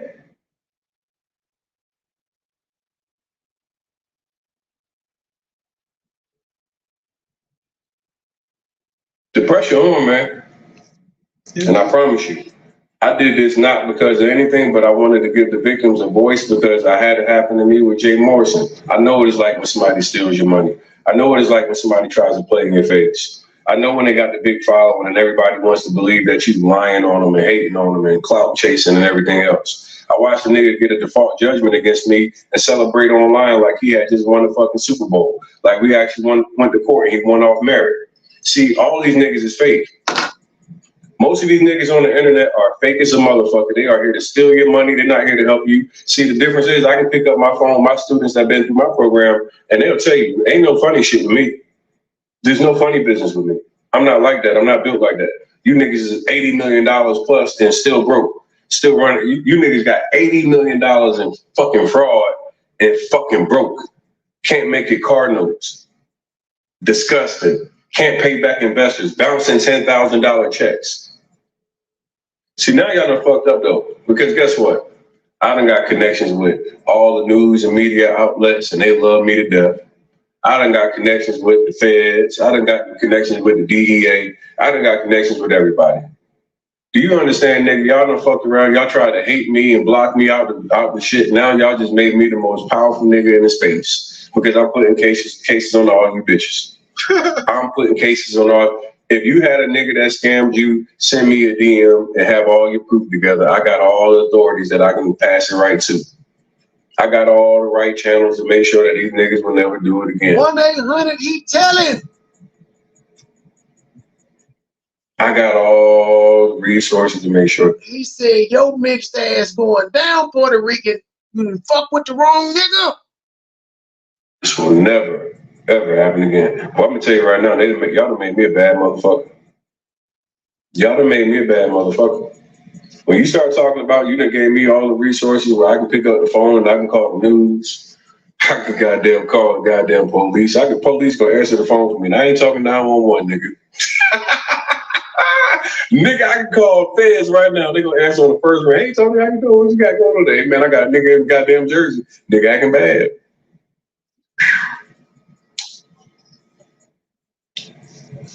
Ooh-wee. I'm gonna tell you right now, man, y'all done fucked around and gave me all the access to the I don't like all that talk. I just don't like that. Yeah, get on the platforms, talk your shit. Like if The feds don't need your help if he's actually broke the law, G. Just spread the awareness about what the fuck he doing, but like bragging about I could call the feds right now, nigga. Now you trying to intimidate him. Anywho, let's see here. The credit dude, that was a 44-minute video. I want this one's Tony the Closer, 3 days ago, 40 days ago, 1 day ago. Let's see what this is. 1 day ago from same channel that I just played the last video from. Pt2. For people that have wanted to understand how they also included some scam. I got scammed. 6 figures. Oh, well, you can come back with it. I'm gonna come back. You better listen. And that. What up, y'all? It's D. What up, y'all? It's Is DJ just 2,000 game where he's taking Oh, this they're made. But if he decides to bro, he Panda Chop, you doing the most, you pretty much recycling the same shit. So I gotta assume based off that video, your video from 3 days ago with the 21-minute video and the I'm gonna have to assume this all. Realizes every single person who was involved in the Flip to Dial project or the other investments they have now. No, it's something different. It's a total of $64,000. Tony wears something.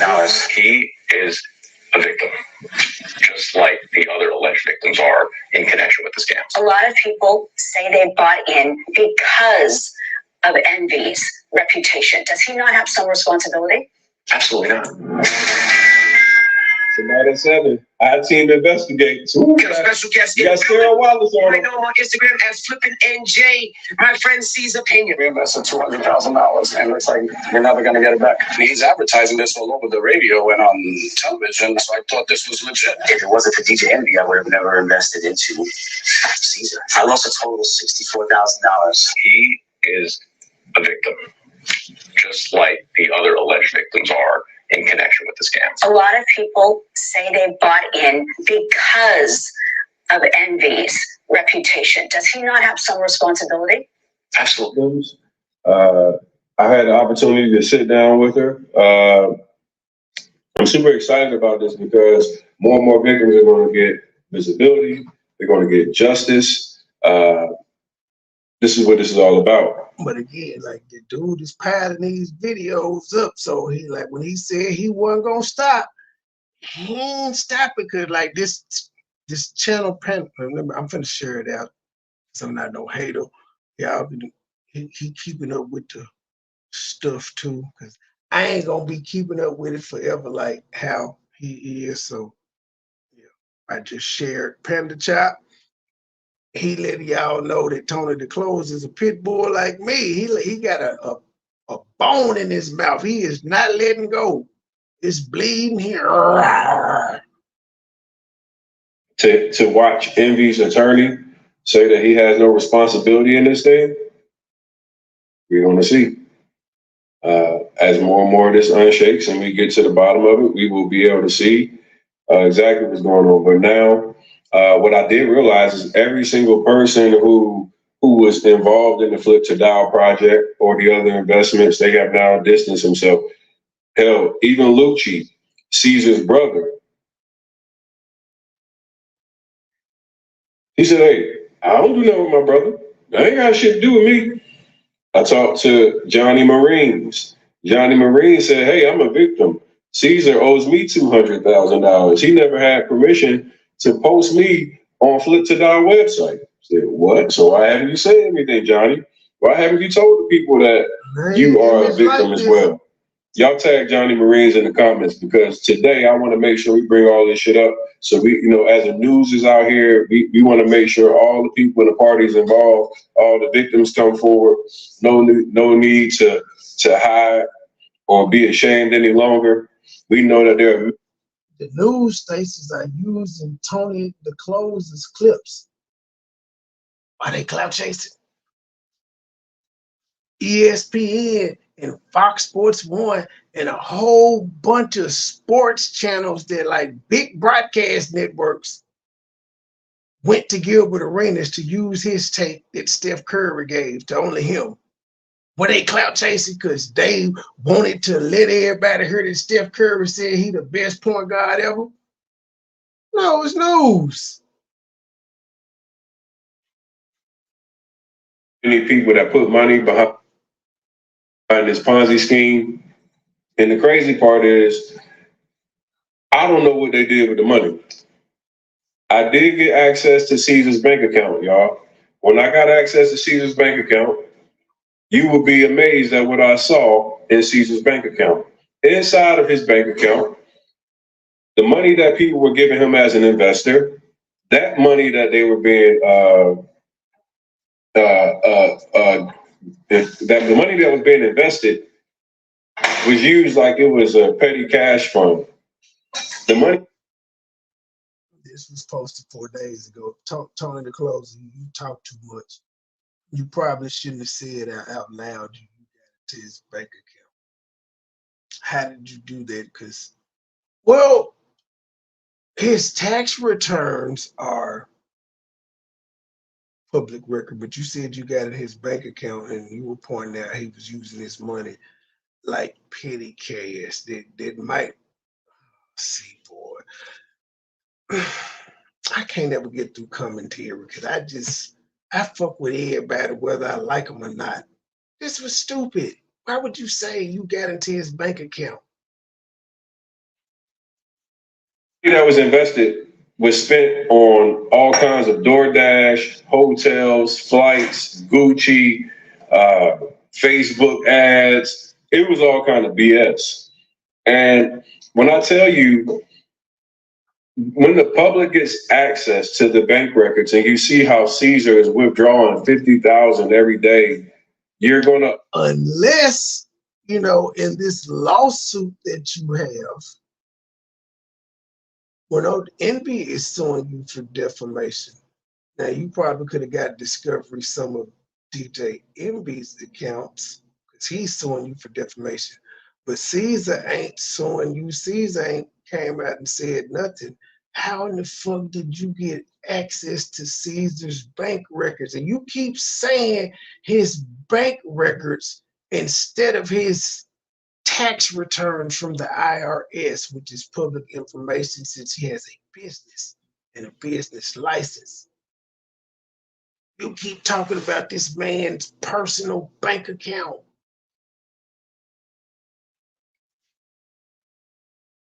automatically know that there was something that was a red flag.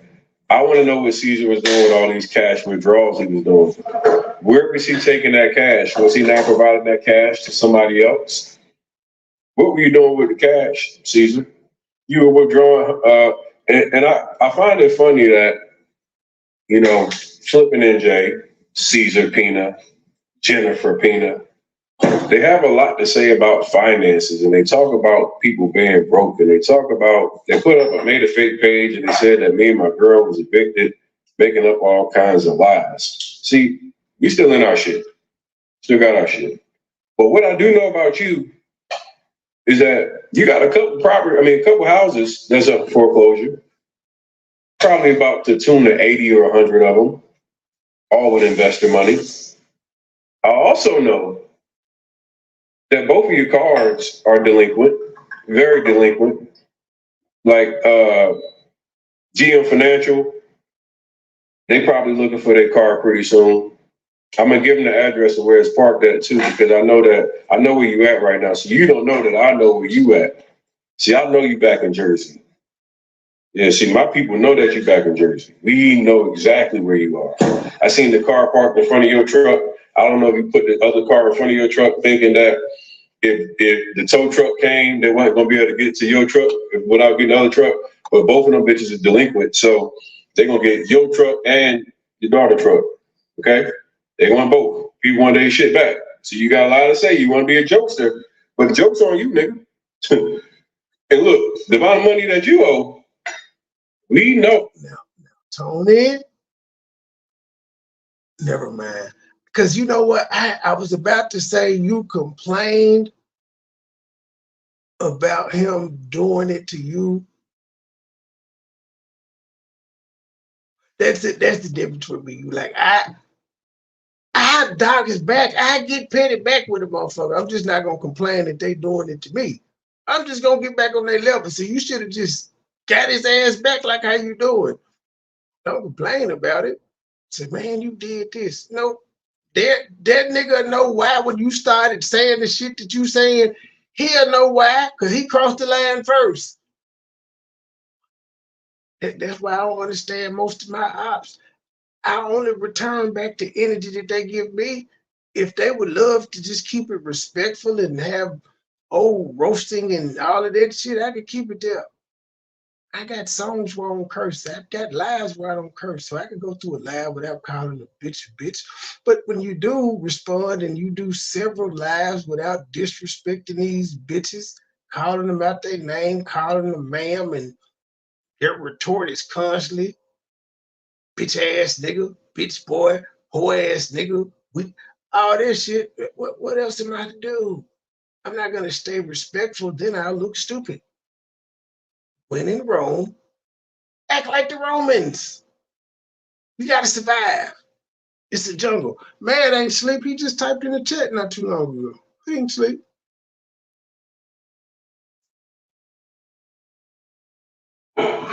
We know that you ain't gonna be able to goddamn go get nothing new for a long time. See, one thing about it, Caesar, ain't no fun when the rabbit got the gun. Ain't no fun when. Wait, so you doxing Caesar and Caesar didn't dox you? Envy doxed you. You doxing the wrong person, G. Now you out here like pow pow. You doxing the wrong man. The rabbit got the gun. You see what I mean? Caesar, Capital One, you can't even make a $53 goddamn payment, man. Damn. This nigga late on a $53 payment. Your Capital One credit card is delinquent $53, Caesar. Now, I know damn well there's a lot of shit going on right now, but ain't no way in the hell that you can't pay $53. You ordered that in DoorDash today. There ain't no way, ain't no goddamn way, Caesar. You better call. You gonna have to call one of them credit advisors to get your shit refixed. You can't call the credit dude because you know he don't fuck with you. Hey, Caesar. See, one thing about it ain't no fun when the rabbit got a gun. Now, I'm just gonna tell you, we got a collection account right here, Caesar. They looking for it.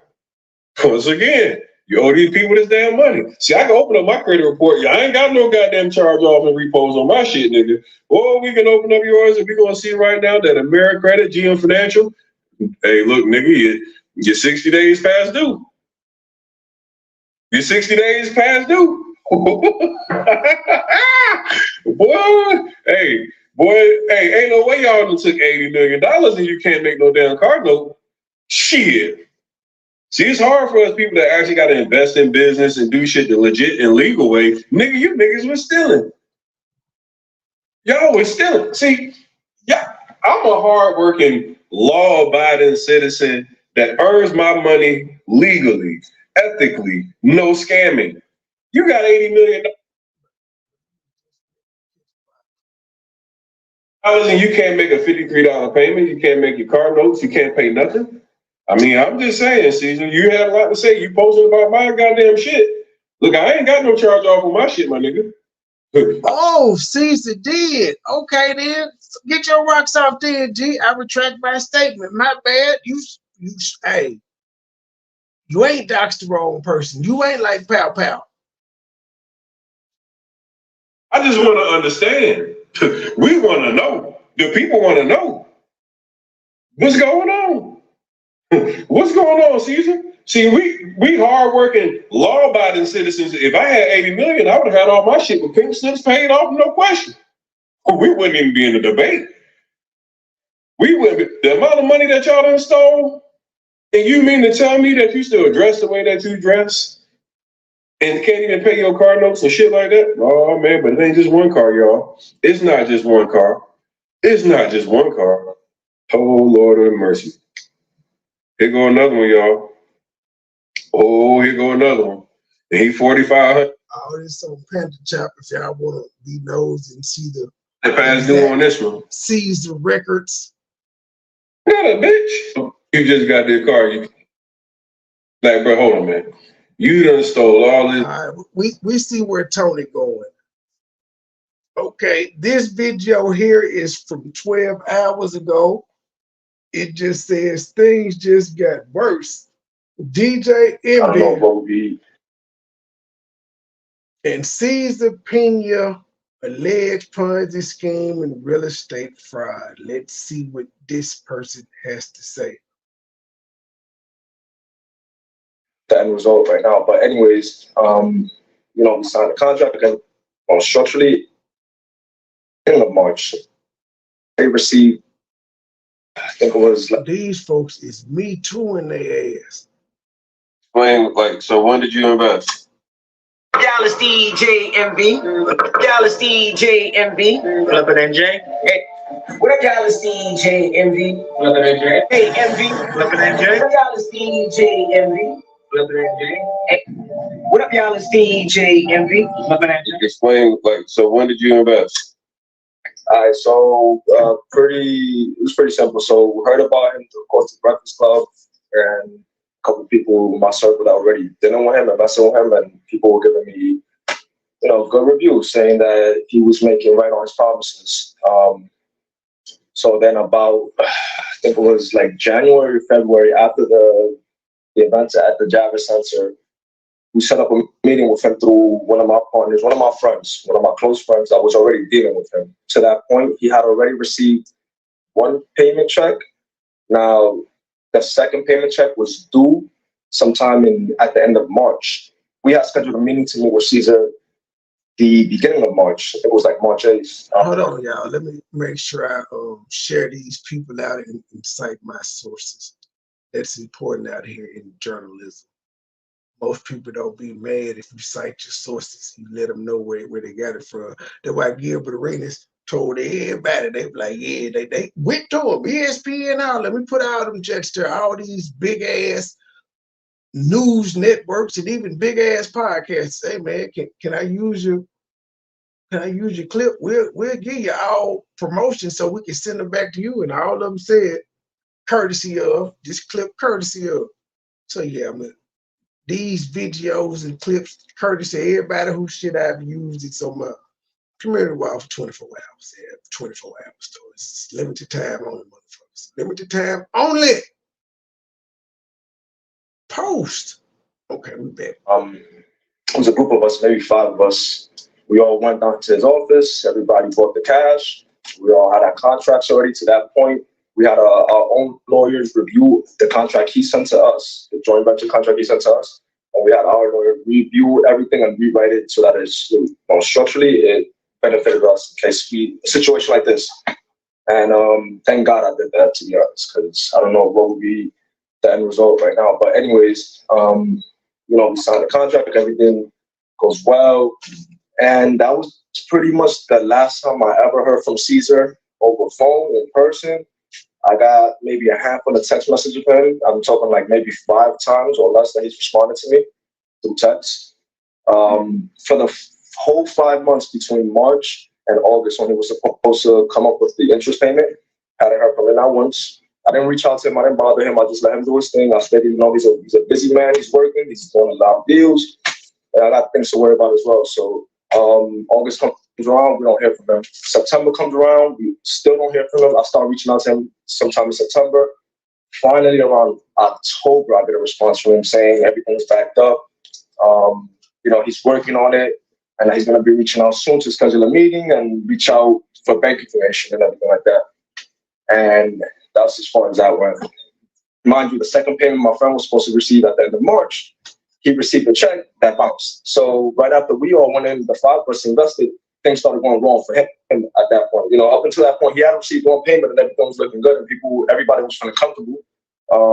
But then the second payment came around after we had already given him the money, everything that he received from that point on just kept bouncing. And till this day, I haven't been able to get him on the phone not once. I can't even get a response out of him through text. This one, I've tried professionally. I've tried threatening with lawyers.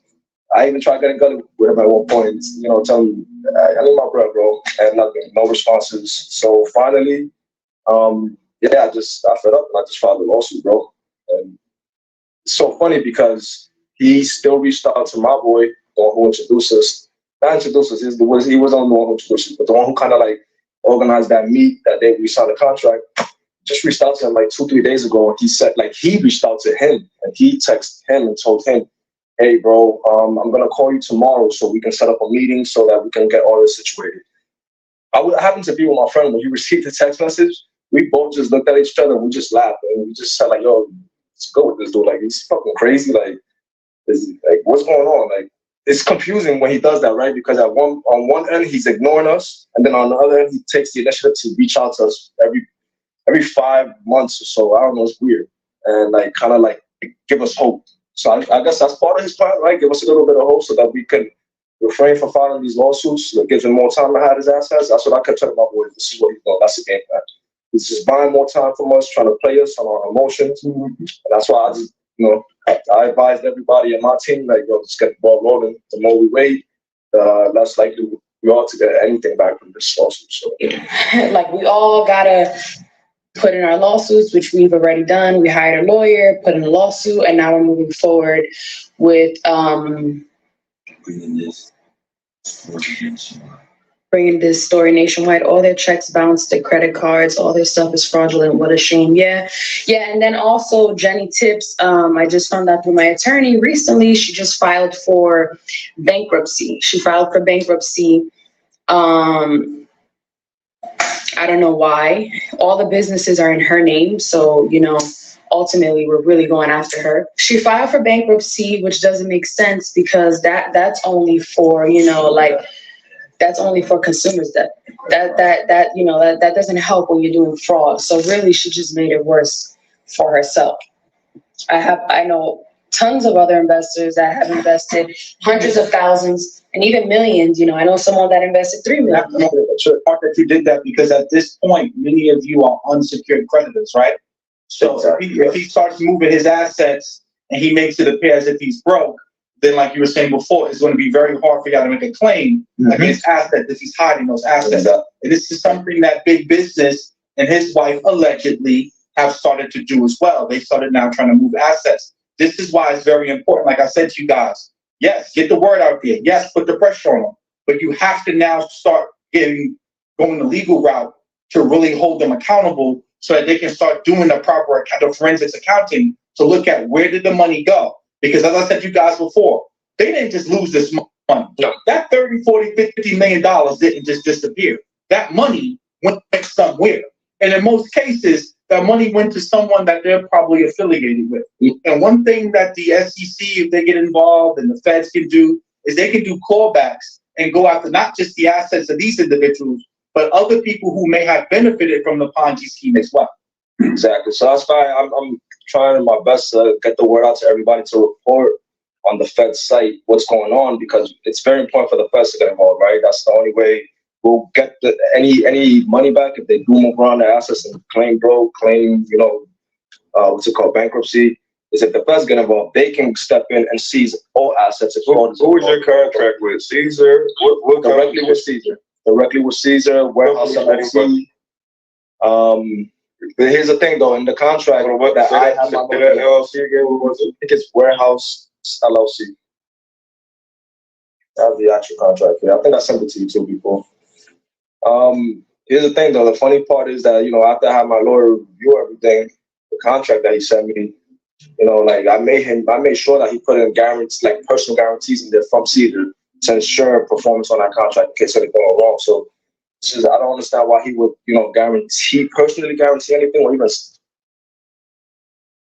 That's the difference between this guy and the credit dude with his situation with Ivy. Remember, I was telling y'all yesterday, dude should have negotiated what the fuck he wanted in the contract. When somebody sends you a contract it's only one-sided if you don't say, hey, this is what I want before I sign it. If you just sign it, then it's one-sided. You have the right to ask for what you want. Now that's a risk because they could just be like, fuck the deal. But you know, you stand on what you want. This guy here, he asked for what he wanted because he wasn't no dummy. So he's one of the guys that knows he has dude hook, line, and sinker because he got his paperwork right. On that contract, if he had no intention of honoring that deal, because in my opinion, that just puts his hands behind his back now. You know, because that contract, the way it's structured, there's absolutely no way that I can lose in the court that in case anything went wrong. So the part is that, you know, after I had my lawyer review everything, the contract that he sent me, you know, like I made sure that he put in guarantees, like personal guarantees in there from Cedar to ensure performance on that contract in case anything went wrong. So I don't understand why he would, you know, personally guarantee anything or even sign that contract if he had no intention of honoring that deal. Because in my opinion, that just puts his hands behind his back now. You know, because that contract, the way it's structured, there's absolutely no way that I can lose in the court. I feel it's just a matter of how I'm gonna collect my money at this point. I feel I'm gonna. The reason why people like Cesar would guarantee that, the reason why they would even sign deals like that is, I said this before, many of these people are not really that astute when it comes to business, right? Many of these people, the first time of them really making money like this was because of the. So a lot of people got a false sense of what success in business looks like. So therefore, they thought everything's going to just keep going up. Money's just going to keep going in. So this is why they were willing to sign on those particular deals. Like, even if you listen to Greg when he talks, he's always saying to you, oh man, I just need one more play. I just need one more play, because that type of mentality has worked where I'm going to get the next $500,000 investor. I'm going to flip the next property. What happened was, once interest rates went up and the economy changed, the money was not flowing the way that it was normally flowing. And that's what messed a lot of people, because think about it, like you said, look at when the payments stopped coming in, around March, once the Fed started raising interest rates. And this is why I said to you guys before, you got to, when you're talking to a person about business, you can't focus on what will happen if everything goes right. A person needs to be able to articulate to you, what's the exit strategy if things go wrong? Because if I put my money with you and you don't have no exit strategy for when things go right, because great, you're going to give me 20% of my money. Okay, if everything's go perfect, that's great. But what if it doesn't? Could react. Let's see. You gonna say anything worth a damn after that, dude? Well, I shared him. I really don't give two shits what he got to say. I think I'm gonna. Yeah, the rest of these shits are long. I think I just shared Tony the Closer's long ass thing that he did with Funk Master Flex, so I gotta play that one. Give me a second. Let me share this chick out that did the credit dude here, because I only played like 18 minutes of it. It's like an hour and 44 minutes of it. He went on a real rant on IG. I'm gonna play some of it, but I'm definitely not gonna play all of it. Let's see. Yeah, let me see what's up after I get through this last video. Posting these people, they credits. All right, delete that and watch later. Oh, listen to Judge Joe Brown. This is a flashback. Somebody, but this was posted a month ago.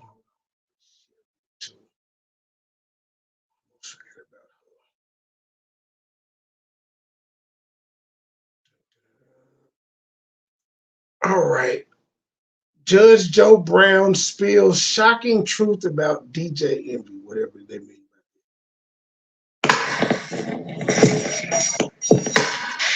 Drew, we're going to do our Johnny Depp and Amber Heard show either Friday or Saturday. Okay. So we'll talk about that. I don't know, but he's basically blackballed in Hollywood. So we're going to dissect. I got blackballed because I wouldn't be a bitch and join the bitches. Or blackballed me too. I don't know, but he's basically blackballed in Hollywood. So we're going to dissect that over the weekend. Welcome to the club. The boy blackballed me too. Yeah, no, but it was a bitch that got him blackballed, not him. I got blackballed because I wouldn't be a bitch and join the bitches. Yeah, but it's a little Listen, bit different. I said I'm a straight man. You made, not a woman doing something or accusing you of something. That's different. It was some women. I didn't have a problem with the gay boys. It was the lesbians that couldn't stand my guts. So they effectively got a blackball going against me. And it was, I'm sorry, ladies, I like nookie. And I ain't swinging that other way. And I know you've had all these fine homosexual black men you say you work for, but, you know, I'm a heterosexual black man, even though you won't call me a man. You want to call me a male because you say I'm poison. Go F yourself. You Rob know? says Amber left a turd in his. I mean, boy, if this ain't clickbait, when he gonna talk about DJ Envy? I thought it was gonna come straight in. This nigga he going off on feminism. Hey, is that true? Yes, that's apparently came what out? happened. Oh my God! All right, we don't have to talk about this. Oh my That's God. what I'm telling you. It's a mess of a story. That's what I'm sorry. Johnny Depp testimony was boring as hell. Like he supposed to be entertaining or informative. You don't think about that. It doesn't. Yeah. Well, if it's live, it's live for people, the public to watch. No, live for the public to get entertained. They need to see how their court system works, not get entertained. I just think Johnny's very descriptive. That's the best way I would put it. I think he's a very descriptive. He brought up witnesses that he knew every single thing he says because. Was that true? Information to even relate to you, Judge. We could have had enough information to even relate to you, Judge. And I would not be here for that. That's beneath my dignity. You could have broke down. Well, we could have had another one. #boot for you. So you know what? Maybe for you. Maybe next week, because I don't know when they're going to do closing remarks. Or they were in trial. Mr. Pooh does the do. Mr. Pooh does the do. That sounds like a South Park one. Yeah, it does. Yeah, but Mr. Hanky on the blankie. Oh, if it's closed by then. All right. So yesterday's show, I did Dana with the Data show. It was I was talking about Tashina Arnold. The question, she was like, how can Black women aid in stopping the emasculation of Black men here in America? And she got a whole bunch of backlash that all these gay people or just do. That has nothing to do with you gay people. That question has, the majority of gay men, question was spot on. And I wanted to bring this up, right? Because the truth might dawn on you. Why don't you try a good, healthy screw? And her question was spot on. And I wanted to bring this up, right? Because this couple. You could have told them, Dana, you could have said, why don't you try a good, healthy screw and see what you'll do? If you like the screw, the truth might dawn on you. If the truth dawns on you, you might do what you can. That man is rhyming like an old pimp. To make sure your son becomes a man. Little impromptu poetry there. Thank you so much. How'd you like that? Justin, Judge Joe should have been a rapper. I know, right? You missed your call. Okay, so DJ Envy, right? He's a DJ on one of these hip hop chicks. He's the DJ on the Breakfast Club that wanted you to come on, but you told them to pay for your airline, and it was like, no, sir, we're not paying. We don't pay for people airlines to come on our show. So you was like, well, I ain't coming on your damn show. So he's one of the. And I'm glad I didn't. When I saw that rainbow flag, they have posed carefully over all their guests' left shoulders, fronting off. The guests don't know it. His wife. Dick Gregory got pissed about that. He called me and talked to me. He said, I was really pissed when somebody told me to look at it and I saw that damn rainbow flag over my shoulder. Right. So one of the co-hosts of the show, DJ Envy, he's sitting here with his wife. They have a book, Real Life, Real Love, that they're selling, right? And they want to be the new Will and Jada when they talk about all their business and they trials and tribulations in their relationship, because he cheated on her for many years and he still cheated on her allegedly, right?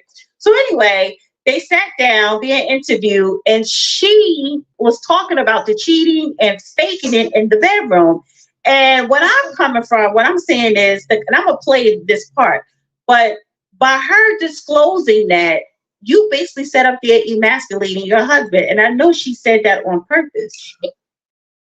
Not really, because as you just said, he been cheating on her for years, so he's still fucking.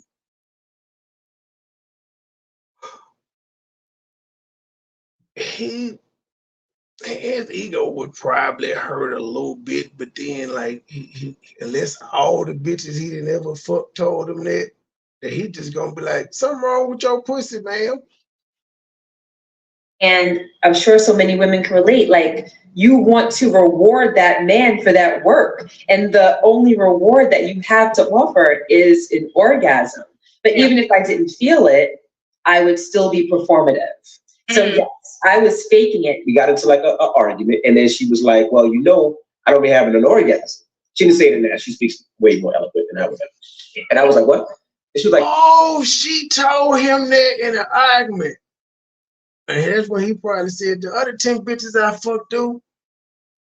I don't. I'm like, no, yes, you do. I hear it. Like, your husband. And I know she said that on purpose. And I'm sure so many women can relate. Like, you want to reward that man for that work, and the only reward that you have to offer is an orgasm. But even if I didn't feel it, I would still be performative. So yes, I was faking it. We got into like a argument, and then she was like, well, you know, I don't be having an orgasm. She didn't say it in that. She speaks way more eloquent than I would have. And I was like, what? And she was like, I don't. I'm like, no, yes, you do. I hear it. Like, yeah, and then she's like, no, I'm faking it. I'm like, every time? And she was like, yeah. And then that just crushed me, because I thought I was putting in work. Like, I'm sitting there thinking I'm, you know, Big Daddy Long Leg. And I'm sure so many women. Right. So she basically saying, honey, I never had an orgasm with you, and we've been together for 20 years. And I think they've been married for 14 years. She never had an orgasm with her husband. But my thing is, instead of him caping for her, he should have turned to her and said, well, who the hell has been giving you an orgasm? Because one thing about women are not going to go their whole life without having an orgasm. The rose toy. So why would and that's some people do anything for clout. They don't care if their wife demean them, emasculate them. So first, Judge, what are your thoughts? Then Drew, then Chad. He needs to go shoot her dildo. Now, I don't even think she was playing with it. I think she needs to go shoot that man that was hitting that club up, giving her orgasm. No, he can't shoot the man because he go to the jail, and she ain't worth going to jail though. But just go shoot her stand-in dildo, the vibrator, the one that uses the ever-ready battery. It's the rose, Judge. It's the rose. They don't use the battery just now. They got like whole torsos with shit that just stand up and down. Yeah, they do all the work. Just the rose. Shoot that one, and then ask her. But on occasion, you may run into a Lula May who got a bullet. She like head. Talking about, you mean you were faking it when you was getting head? It's faking getting head, then goddamn, that woman got a problem. That God son of a bitch. I literally just said that. She said, hey, that would be like, from you ain't making enough for me that pussy. Cause like you can cheat when you eat pussy, cause you can finger it and give a clitoral stimulation, which is like a cheat code. And you, man. Boy, I think she just was capping. She just was saying some shit. Like she said, people do anything for clout. They probably made that up. Him and her both know it's not true, but she was like, nigga, you cheated everybody. I was embarrassed off that. You got to eat this one. Help me launch my podcast, because she does have a podcast. Talking about, what's wrong with you? Or let's put it this way. who you been doing to do with that you ain't done with round here. Exactly. So, you know, but why? I mean, wait. You put it there, Dana. Yours truly, that's foolish thinking, because you the one faking it. So as he said, he thought he was doing his job. If you ain't faking it, if you ain't making no goddamn noise, that's why I tell my girls to let me know when they about to come. What the fuck? You can feel it too. So if you ain't getting all the dips, like why would you pretend if you're not being pleased? If you gotta go get in the shower or break out your toy after sex over with, why would you pretend? Especially if the nigga can still go. You just gonna fake it so he can stop. And then you could go in the bathroom and play with yourself. Then y'all are depriving y'allself. And yes, how would he know how to please her if you're faking it, ma'am? He think he pleasing you because you doing all that faking. I see that in last night's show. But I'm glad you gave us the woman's perspective, man. Pay attention. Back on my toxic masculinity shit. Selection cycle. Just have her supposedly loyal to him, and she's gone 20 years sweating and carrying on, and she ain't even busted one? God damn, something's wrong with her. Or does she jack off when she gets through all the time? I literally said, because shit, I'd be like, if I was Emmy, all the other bitches I'm fucking did, everybody who caught me cheating with, they did, unless they all come out and said, something wrong with your vagina, ma'am. I see it, dude. She was probably lying to embarrass him, and you know, because he cheated on her. There's some women like that. There's some women like that. But did she get wet? Did she squirt? Did her nipple get erect and all this stuff? Joe Brown nasty as hell. She didn't have an orgasm. She didn't squirt, but all right. So she didn't get erect nipples, and she didn't get hot, wet, bothered, and very juicy. Okay, fine. The point is, Judge, this nigga we're talking about emasculation of men. I know that's a classic example. I mean, goddamn, man, did you have to go get KY every time you got the stroke? And how often did you get the stroke? Once or twice every 3 or 4 months? When hell, I hope you. That's why he had something on the side. She wasn't giving it up. See, that's a complaint from married guys now, white and black, man. I've been married, man, for 7 years, 4 years, 14 years, 24 years, 34 years, man. I got more nookie when I was in high school than I get as a married man. And then the wives, white, black, brown, red, yellow. I ain't wearing my shit out for him. Yep. It's typically, I get more pussy from my side hoe than I do my main hoe. That what they be saying. See, Judge, you outdated. You were born in like 1929, nigga. It's different, G. I feel you on the sentiment, but it's a little different. Fool, that's why he's running around on you. Unless you don't care. Why should you get mad? You ain't giving it up. But my thing is, right, of course he's going to step out. But if you always got to step out because your wife is not good in bed, why are you even with her in the first place then? Well, maybe there's another. Because there's other things besides sex that she provides, that he enjoys, that he values, that he feels brings value into his life. I hate when women ask that dumb shit. Like all of y'all, like when you say something, like you do, it's some women that crave, it's some women that squirt. All women don't do both. Some can do neither. So they're different. That's a reason niggas do other shit. All titties ain't the same. All pussies don't have the same wetness.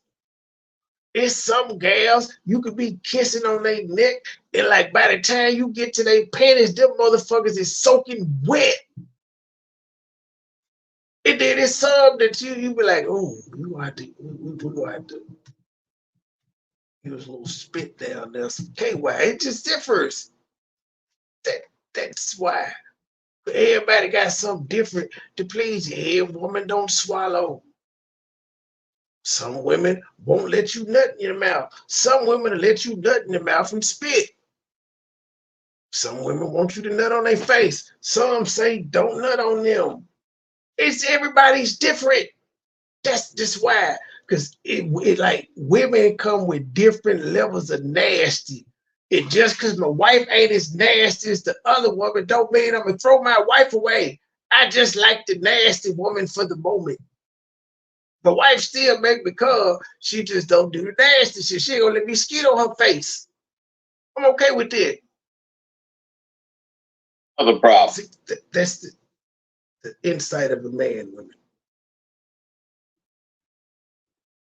What makes him so fit to the Breakfast Club? That's might be why she ain't getting none. He's making good money for colored, so she likes the money and she can put up with the humping and faking because they fake on the Breakfast Club all the time. More power to them.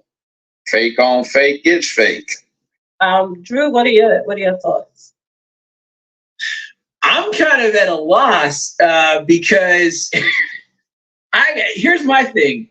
I can't say they got multiple kids, but like, never mind. Believe that she even said. Like I said,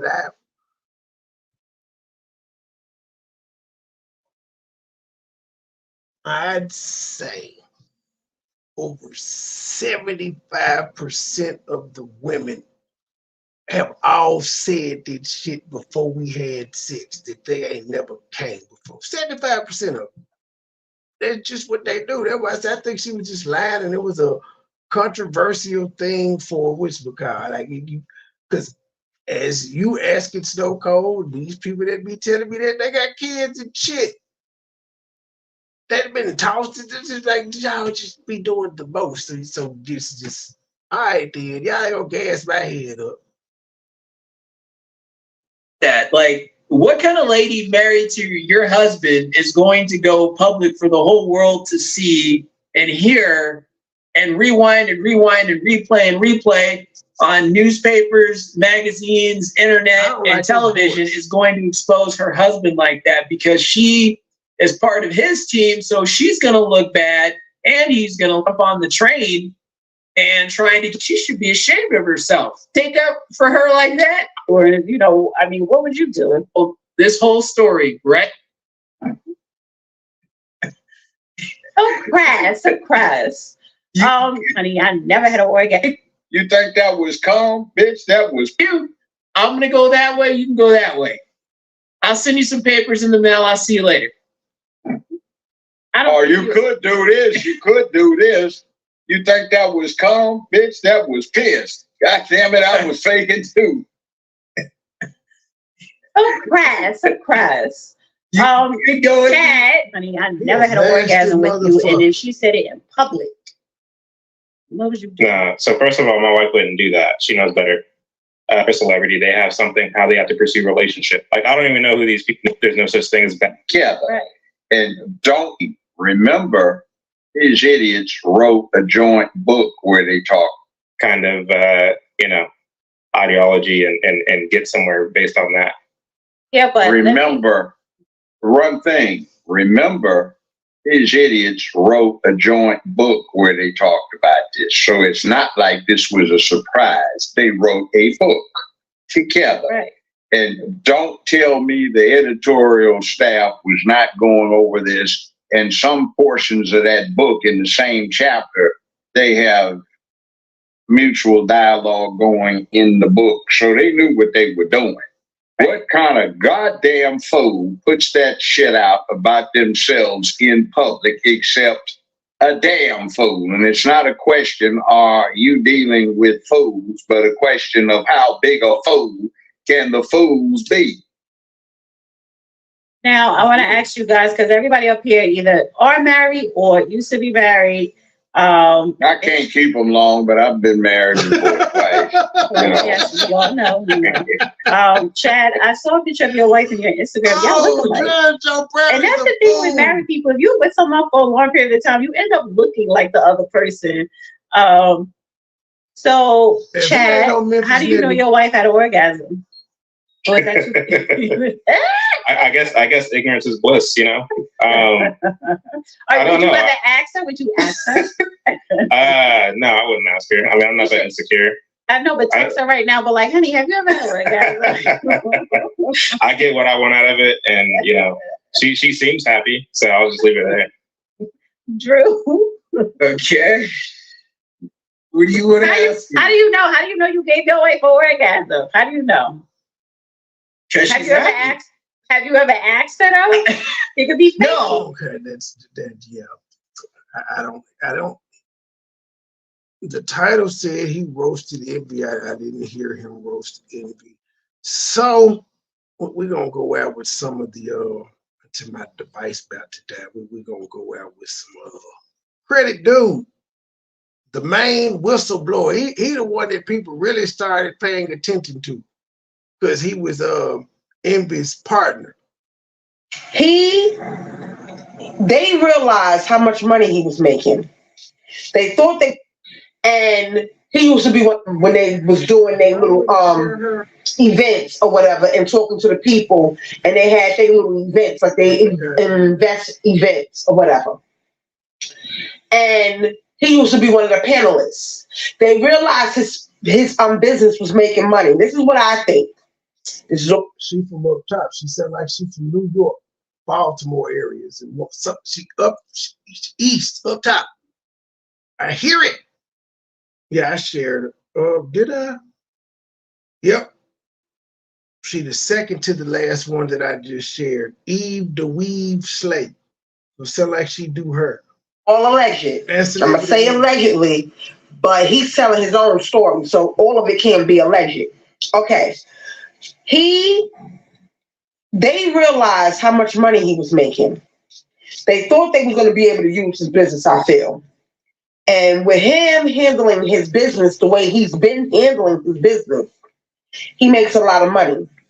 Because like I told y'all, but was making, they thought that I see all it took was for me to say that Envy can't make his wife fucking come to get a reaction out of that little bitch, right? So he wants to comment and say I'm having a fucking mental breakdown. Now here's the thing, I never negated what Envy did for me and my family, right? I never negated that Envy helped my business. I never negated that Envy put me in a position and gave me an opportunity, right? Never said it kind of did sound like that in your last rant when you was going on. You ain't make me, nigga. You did a little bit of here and a little bit of that. You did kind of make it seem that way. You said I was already the credit dude, what you were, but yeah, you did kind of negate it. But you were angry, so nobody could hold you against it. But it's fucking crazy, Envy. Or hold that against you. Look, let's see, Envy. You want to talk mental breakdown? Look, who the fuck is hiding, bro? Who the fuck is hiding?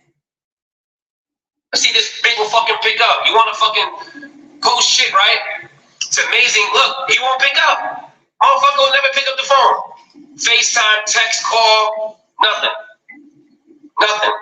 Look. I'm trying to call him right now, look. Let's go, Envy. Pick up the phone. Pick up the phone. And forward it to an automatic voice message. Don't you hate when you hit a nigga up on the phone and they won't answer, but they all online talking shit? I hate this shit. I guess I'm a narcissist. I don't know how all this shit keep falling back to me. I guess I could just relate to a lot of motherfuckers. Oh, okay. Pick up the phone, Envy. Pick up the phone, Envy.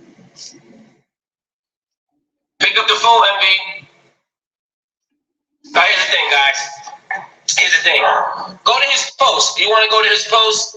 You know, wants to post a picture of, you know, saying I'm having a mental breakdown, whatever the case is. He wants to post, you know, never negated what that guy's ever did, right?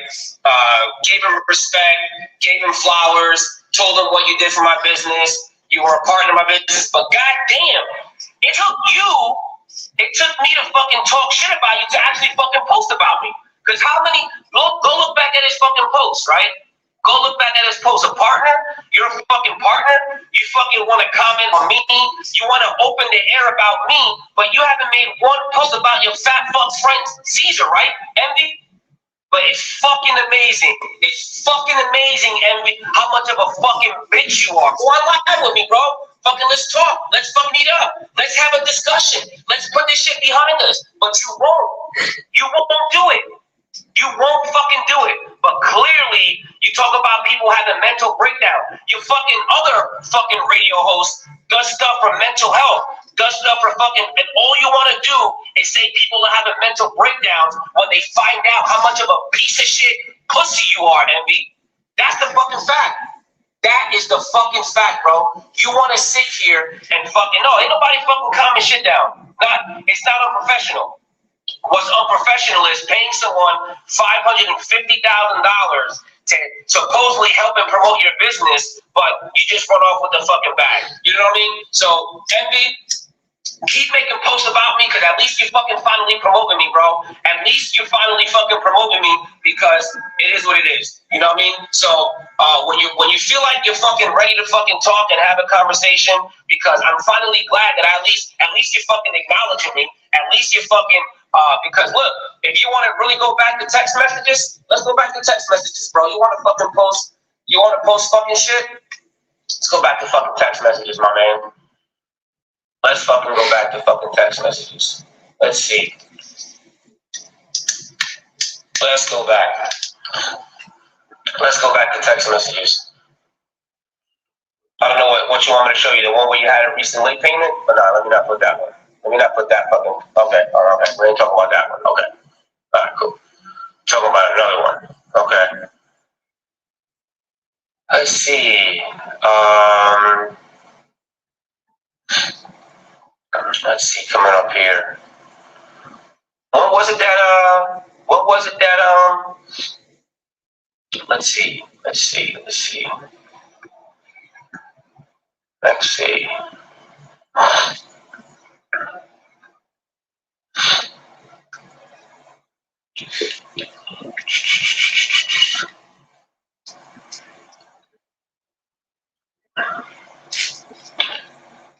August 9th, 2022. Let's see, hold on a second. August 9th, 2022.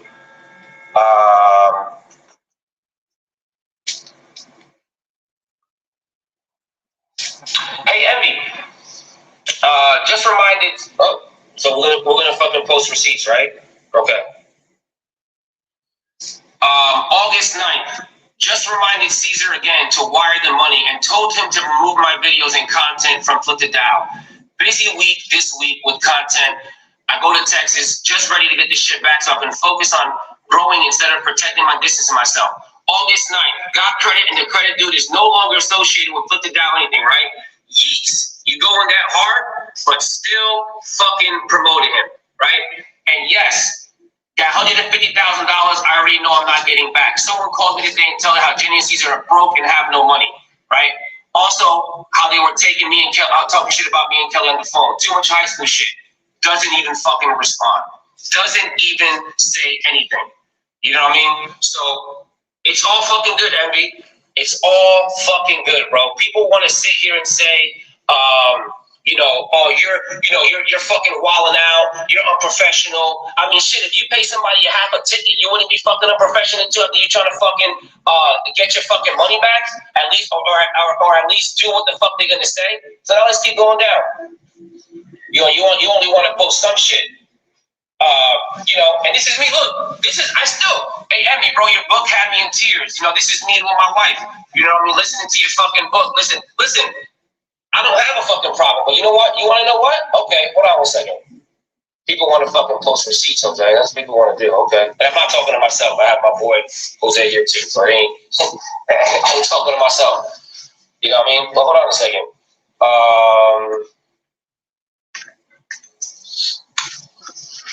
Okay. This is crazy. It's crazy. fucking crazy. You want to fucking sit here and say it's a mental breakdown. It's a mental breakdown. But you haven't said shit about Caesar, right? You haven't said shit about Caesar. But you made me and everybody else. Okay. At least you can fucking at least you can do that. Okay. Okay. This month to have me speak at our seminars, and I can tell you the numerous amount of times that they tried to ask you that I made sure you was in. So they tried not to have a deal. So now throwing Caesar nipples again. Okay. Fine. Look. And you got a problem with Apex. That's a problem with Mercedes. When you fire Mercedes, you didn't even call Mercedes. You had somebody else in an email and they was trying to reach out to you, didn't answer the call. I find that weird. If I have a situation, whether it's good or bad, whether it's something I like or don't like, whether it's a feeling that I have or don't have, I won't call that person if I feel that they're a friend. If I don't give a fuck about them, nor do I care about how they feel, what they look like, or how everything works, then I'll send an email all day long. Then I'll have somebody else do that call. Oh, so when you don't give a fuck, you're gonna have somebody else do it. So the fact that you don't give a fuck about anything, that's why your fucking attorneys are getting interviewed. That's how I feel. Because you did it to Mercedes a year ago, and now I get this email now, and yes, I'm at the point now, well, if there's a problem, so here's a problem. And if we can finish it like we want to finish it. But I don't want to go back and forth and you can't talk to me, you gotta talk to my wife and talk to See, the problem was I was taking a step back from the business, and Andy got mad that I had a fucking business. Okay, damn. This guy was a friend. To this, to that. Every day. Speak about it, talk about it for this. Okay, that's this deal. He's the other day. Just touch on everything. Oh, that's right. It is $60,000, and you switched over. You must be speaking. You won't look. So anytime I fucking speak, his assistant fucking said, "Yeah, so I'm gonna need to be on the books to keep track of whatever the case of everything." And I was like, "Well, I'm like, well, you work for Andy. Why do you need to be on the books?" So, Ben, don't interrupt me. You want to interrupt, right? Okay. You just tagging on that, put that there. He said, I have to be on the books. Who's saying you will get the world's people want to fucking interrupt? It started at like $500 a month, $1,000. I mean, $500 a week, $1,000 a week, and I can go back to our. This nigga broke out the infamous phone recordings. They don't just do it on YouTube. In our payroll show. Then, when you were going for the house, you needed a letter from Matt to show, and she was like, you know what? There needs to be a difference. I can go ahead and give you the cash. And I'm like, no, because that looks fucking suspicious. Oh, Andy. Okay. Yo, Andy, I thought you got payroll over there, bro. What's going on over there? I thought you got payroll, my man. You got payroll? Oh, okay. She had to, it wasn't like she, so it's, what did he say? We fired Vince because of what she wasn't doing. I'm talking to Andy, do not interrupt on this phone call. Okay. So you see nothing. This is going to be ugly regardless. So let's go. Let's finish this. Hey, you and I having a conversation. What the fuck is you to be talking for? You keep cursing. Nobody's cursing at you.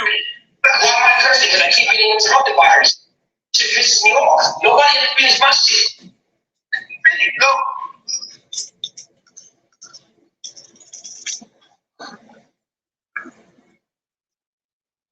Okay.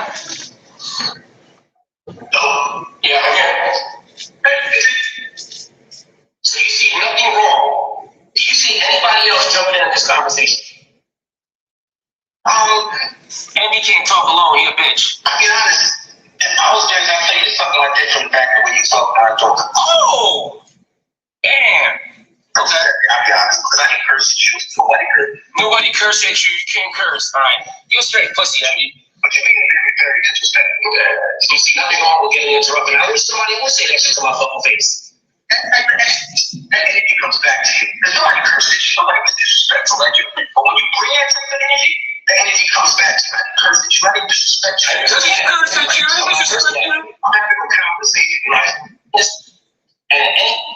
Yo, this, well, don't worry, this whole fucking audio is gonna be fucking released. Don't worry, we're fucking release this whole fucking audio on YouTube. Don't worry, this whole fucking video. Here, I don't give a damn about anybody. And tomorrow I say, hey, Andy, I'm gonna be an astronaut. Not a problem. But for making the moves that I made for you, maybe so it's not like how I did that. You don't feel hurt by that. You don't for a lump sum. Maybe so it's not like how I did. DJ bringing what I created. Now, if I sit here and I'll be 100% honest, and I really don't care if you go back, but I tell you how many of your exes about your companies, okay? I can't. So I said, you know what? I'm gonna take it on the chin and not even worry. And I've heard it enough once. This point in time, like I've heard this line. Not him. Because our relationship is. I don't think you understand. And I don't want you to take this the wrong way. But I don't give a F about your companies, okay? Oh! I don't give a F about your company, Jose. I think you guys heard that properly, right? I don't give a F. Every time you talk to me, like, this is really true, but I'm like, not him. It's because of you. Every time you talk, I want to say, you know what? Okay. As a on that company. Okay. If they're not speaking to me, I think something wrong. Okay. I'm not coming to say, Okay. we can what? Either way, listen, at the end of the day, it's fucked up that this is the second time that somebody, I got a mental breakdown. No, Emmy, if I'm not mistaken, when you cheated on your wife, okay, and you fucking put in your book and your fucking podcast, whatever the fucking case is, that you put yourself in the garage and you were gonna turn the car on and you were gonna fucking end it. Didn't nobody fucking say you had mental problems? Didn't people come to your rescue and save you? Didn't nobody fucking throw any mental breakdowns? When you put that shit on your fucking self, right? You put that shit on yourself with Erica Mina, motherfucker. Ain't nobody fucking tell you to do shit, but you wanna fucking sit here and fucking say a mental breakdown because I'm fucking stating facts that you fucking stole money from me. Okay, that you didn't fucking deserve it. I was still paying you every fucking month. You're out here fucking still supporting other fucking people that are scamming, but you're gonna fucking sit here and say fucking that I am having a mental breakdown. You know what's crazy, Envy? I'm a fucking Marine. I've actually been through shit in fucking life. You had an easy fucking life growing up, motherfucker. You ain't have no fucking hard life growing up. I wish you knew what the fucking mental breakdown was. You have no clue what a fucking mental breakdown was. You know what I mean? Because if I was having a fucking mental breakdown, Envy, trust me, there'll be different fucking, trust me, bro. This is fucking not a mental breakdown, bro. Because if you want to see me have a mental breakdown, let's talk in person if you want to see me have a mental breakdown, bro. Okay? Because I know you won't fucking do it, all right? Because you're fucking wrong, bro. You're fucking wrong. You even said it. I don't give a F about your company.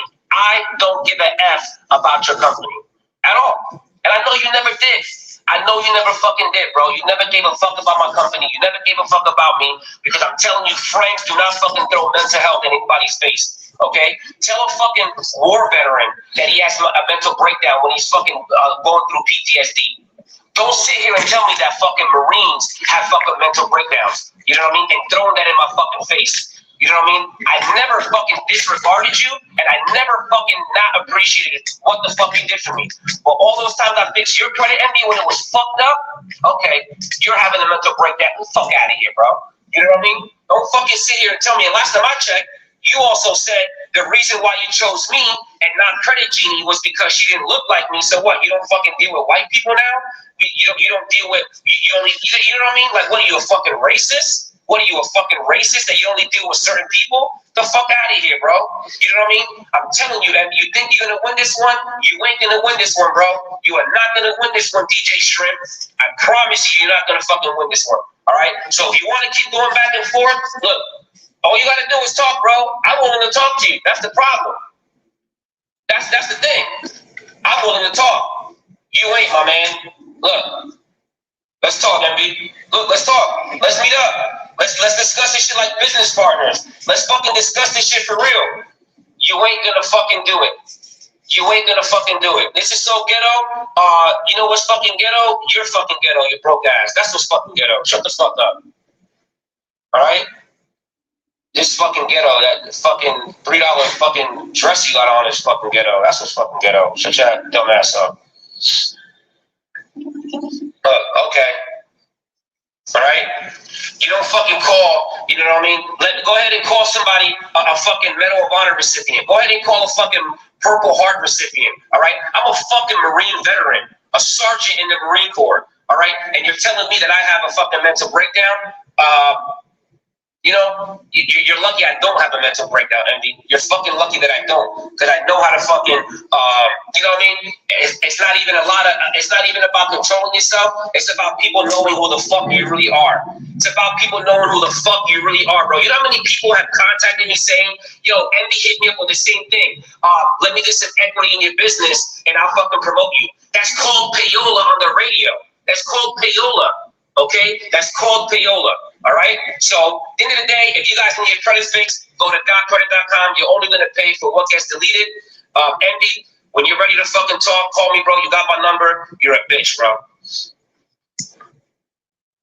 Now, but the clip that took that mine back from my and he did like that all of Swift launch thing is.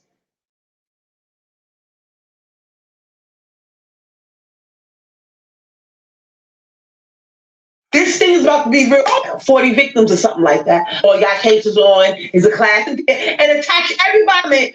And I only get fired from power. When I talk on this, is at 5,000. If I'm a lawyer, I said that when he got on live with you, because Tony Close already knew the answers. He already had the paperwork. He already was doing his movie. He already was on the case already when he went live. Hi, ladies and gentlemen. I'm ending it there. Check her and everybody else's material that I used tonight on my community wall. It is there. I think tomorrow I'm gonna do. I found an interesting video that was done like 4 months ago that says Memphis, the most dangerous city in America. I want to see what that's about.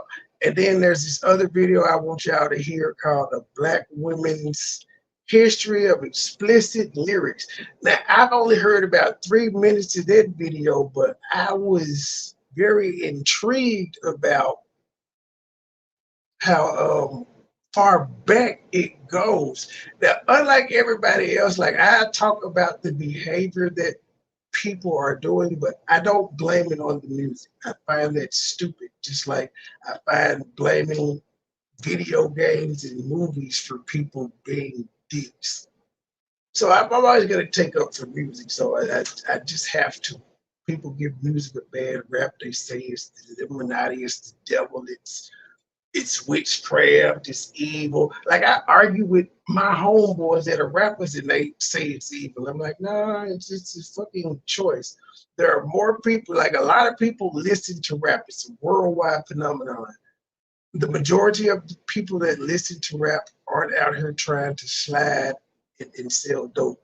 That's why we got a whole bunch of doctors, lawyers, and all types of other professions that aren't doing that. They just consume the music. They take it as art form. And that's why I'll always defend it. If you're stupid enough to mimic what you hear somebody rapping or doing in a video game or in a movie or on a reality show, and you know there's real life consequences and you choose to go that route anyway, you're just a dumbass. So that's what we're going to do tomorrow because, you know, what beef? What other shit I want to talk about. Thank y'all for joining me on this 2-day series of DJ Envy. I have given you guys the seeds. If y'all want to continue down this rabbit hole, go out, be fruitful, multiply. Man, you got anything? Nope. All right, we out. Whole team shining, we stars, Big Dipper. Get a lot of haystack gang in the sippers. Niggas ain't real, nigga. You gotta feel me, nigga. Smile in my face behind my back, you tryna kill me, nigga. You say you got beef, then what you wanna do? You screaming, fuck me, nah, nigga, fuck you.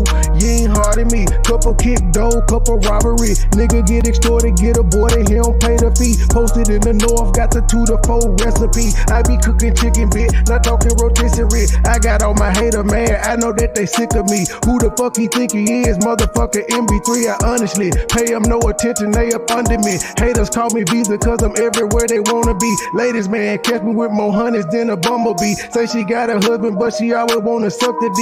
State gang, true sipper, who these nigga wanna be. I been getting money since a youngin'. I been pushing peace, stay strapped. Gotta watch your back when you're in the streets. Friends turn to foes, never know who your enemy. I was in Detroit, he ain't keep the same energy. West side down the slide, I don't think he feeling me. I was on some demon time, nigga talking about killing me. Then no business, let's see all that shit that you gon' do to me. Come outside, why you scared? I thought that you been a G. We don't bluff, we pulling up, we different down in Tennessee. Riding through the city, I'm with it, I got my 9 car. Memphis really fitted, let's get it, I got the game locked. Green and white square, been serving them on the same block. Dime piece with me, she foreign, she come from Bangkok. Riding through the city, I'm with it, I got my 9 car. Memphis really fitted, let's get it, I got the game locked. Green and white square, been serving them on the same block. Dime piece with me, she foreign, she come from Bangkok. I got an old school bitch, call her Aretha. Shawty so fine, shawty she a keeper. Smoke that reefer, preferred by the quarter. I do this for my kids, my sons and my daughter. Get treated like a king.